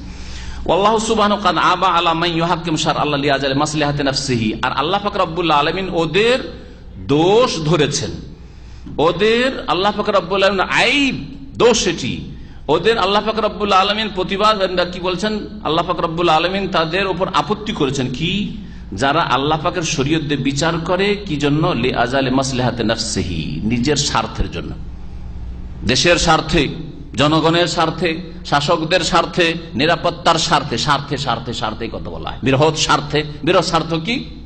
বৃহৎ স্বার্থ হচ্ছে দেশের নিরাপত্তা, বৃহৎ স্বার্থ হচ্ছে জনগণের স্বার্থ, এগুলো হচ্ছে বৃহৎ স্বার্থ। আর আমাদের বৃহৎ স্বার্থ ঈমান, আমাদের বৃহৎ স্বার্থ হচ্ছে আকীদার হেফাজত করা, আমাদের বৃহৎ স্বার্থ হচ্ছে আল্লাহর ইবাদত বন্দেগী করা, আমাদের বৃহৎ স্বার্থ হচ্ছে দুনিয়াতে আল্লাহ পাকের বিধান কায়েম করে জান্নাত লাভ করা, জাহান্নাম থেকে বাঁচা। রব্বুল আলামিন ওই সব লোকদের দোষ ধরেছেন যারা দুনিয়ার স্বার্থে আল্লাহর শরীয়ত দিয়ে বিচার করে, মিন দুনি তাআব্বুদি লিল্লাহি তাআলা, কিন্তু তাতে আল্লাহ পাকের ইবাদত তাদের উদ্দেশ্য থাকে না। ফাকালা সুবহানাহু ওয়া তাআলা, আল্লাহ পাক ইরশাদ করছেন তাদের সম্পর্কে, ওয়াইজা দু ইলাল্লাহি ওয়া রাসূলিহি, যখন তাদেরকে আল্লাহর দিকে ডাকা হয় আর তার রাসূলের দিকে ডাকা হয়, যে আল্লাহর কাছে বিচার নাও কোরআন থেকে, আর রাসূলের কাছে বিচার নাও মানে হাদিস থেকে, লিয়াহকুমা বাইনাহুম, যাতে করে রাসূলুল্লাহ সাল্লাল্লাহু আলাইহি ওয়াসাল্লাম তাদের বিচার করে দেন, ফয়সালা করে দেন। ইযা ফারিকুম মিনহুম মুরিজুন, তখন একটা দল বিমুখ হয়ে চলে যায়, মুনাফিকরা রাসূলুল্লাহ সাল্লাল্লাহু আলাইহি ওয়াসাল্লামের কাছে বিচার নিয়ে আসতে চাইতো না, কারণ রাসূলুল্লাহ সাল্লাল্লাহু আলাইহি ওয়াসাল্লামের কাছে বিচার নিয়ে গেলে তো কোরআন হাদিস দিয়ে বিচার করতে বিশ্বাস নেই, সেই জন্য আসতে চাইতো না। এটা মুমিন মুসলিম করতো না, কিন্তু মুসলিমদের যারা মুনাফিক কপট তারা করতো। ওয়াইয়াকুন লাহুমুল হক, কখন আসতে চাইতো না নবী সাল্লাল্লাহু আলাইহি ওয়াসাল্লামের কাছে বিচার নিত, যখন দেখতো যে হেরে যাবো বিচারে। যদি নবীর কাছে বিচার নিতে যায় তাহলে কি হয়ে যাবে, যে আমার বিরোধী আছে সে জিতে যাবে আর আমি এতে কেসে হেরে যাব। ওয়াইয়াকুন লাহুমুল হক, আর তাদের যদি প্রাপ্য থাকতো যে এতে নবীর কাছে বিচার যদি নেই তো জিতে যাওয়া, যখন এই স্বার্থ থাকতো, ইয়াতু ইলাইহি মুযইনিন, তখন অনগত হয়ে রাসূলুল্লাহ সাল্লাল্লাহু আলাইহি ওয়াসাল্লামের কাছে ছুটে আসতো। ইয়াতু ইলাইহি মানে ইলান নবী, নবীর কাছে দৌড় দিয়ে আসতো, কোরআন এবং হাদিসের বিচার দণ্ডবিধান কায়েম করো, কারণ দেশে ক্রাইম বেড়ে গেছে, সেই জন্য ছুটে আসছে। তাহলে কোন সওয়াব, দুনিয়ার স্বার্থ পেয়ে যাবে, নিরাপত্তা কায়েম হবে, দুনিয়ার লাভগুলি হবে, কিন্তু না আল্লাহ সন্তুষ্টি হবে, না আল্লাহ পাকের ইবাদত হবে, না আখিরাতে কিছু পাবে, না জান্নাত পাবে। ফাহুম লা ইয়াহতামুনা ইল্লা বিমা ইয়াহউন। সুতরাং এই শ্রেণীর লোক যারা দুনিয়াদার, দুনিয়ার স্বার্থ যাদের বড়, তারা তাদের প্রবৃত্তি যা বলে তারা গুরুত্ব দিয়ে থাকে, মানে দুনিয়ার স্বার্থটাকে গুরুত্ব দিয়ে থাকে। ওমা খালাফা হাওয়াহুম, তাদের মনের উল্টা যা কিছু হয়ে থাকে, আরাজু আনহু, তা থেকে তারা বিমুখ হয়ে যায়। লিআন্নাহুম লা ইয়াতাআব্বাদুনা লিল্লাহ বিত্তাহাকুম ইলা রাসূলিহি সাল্লাল্লাহু আলাইহি ওয়াসাল্লাম, কারণ তারা রাসূলুল্লাহ সাল্লাল্লাহু আলাইহি ওয়াসাল্লামের কাছে বিচার চেয়ে বা বিচার নিয়ে তারা আল্লাহর ইবাদত করতে চায় না, আল্লাহর ইবাদত উদ্দেশ্য নয়। এখানে আমাদের আজকের 10 মানবরচিত বিধান সম্পর্কে শেষ হলো।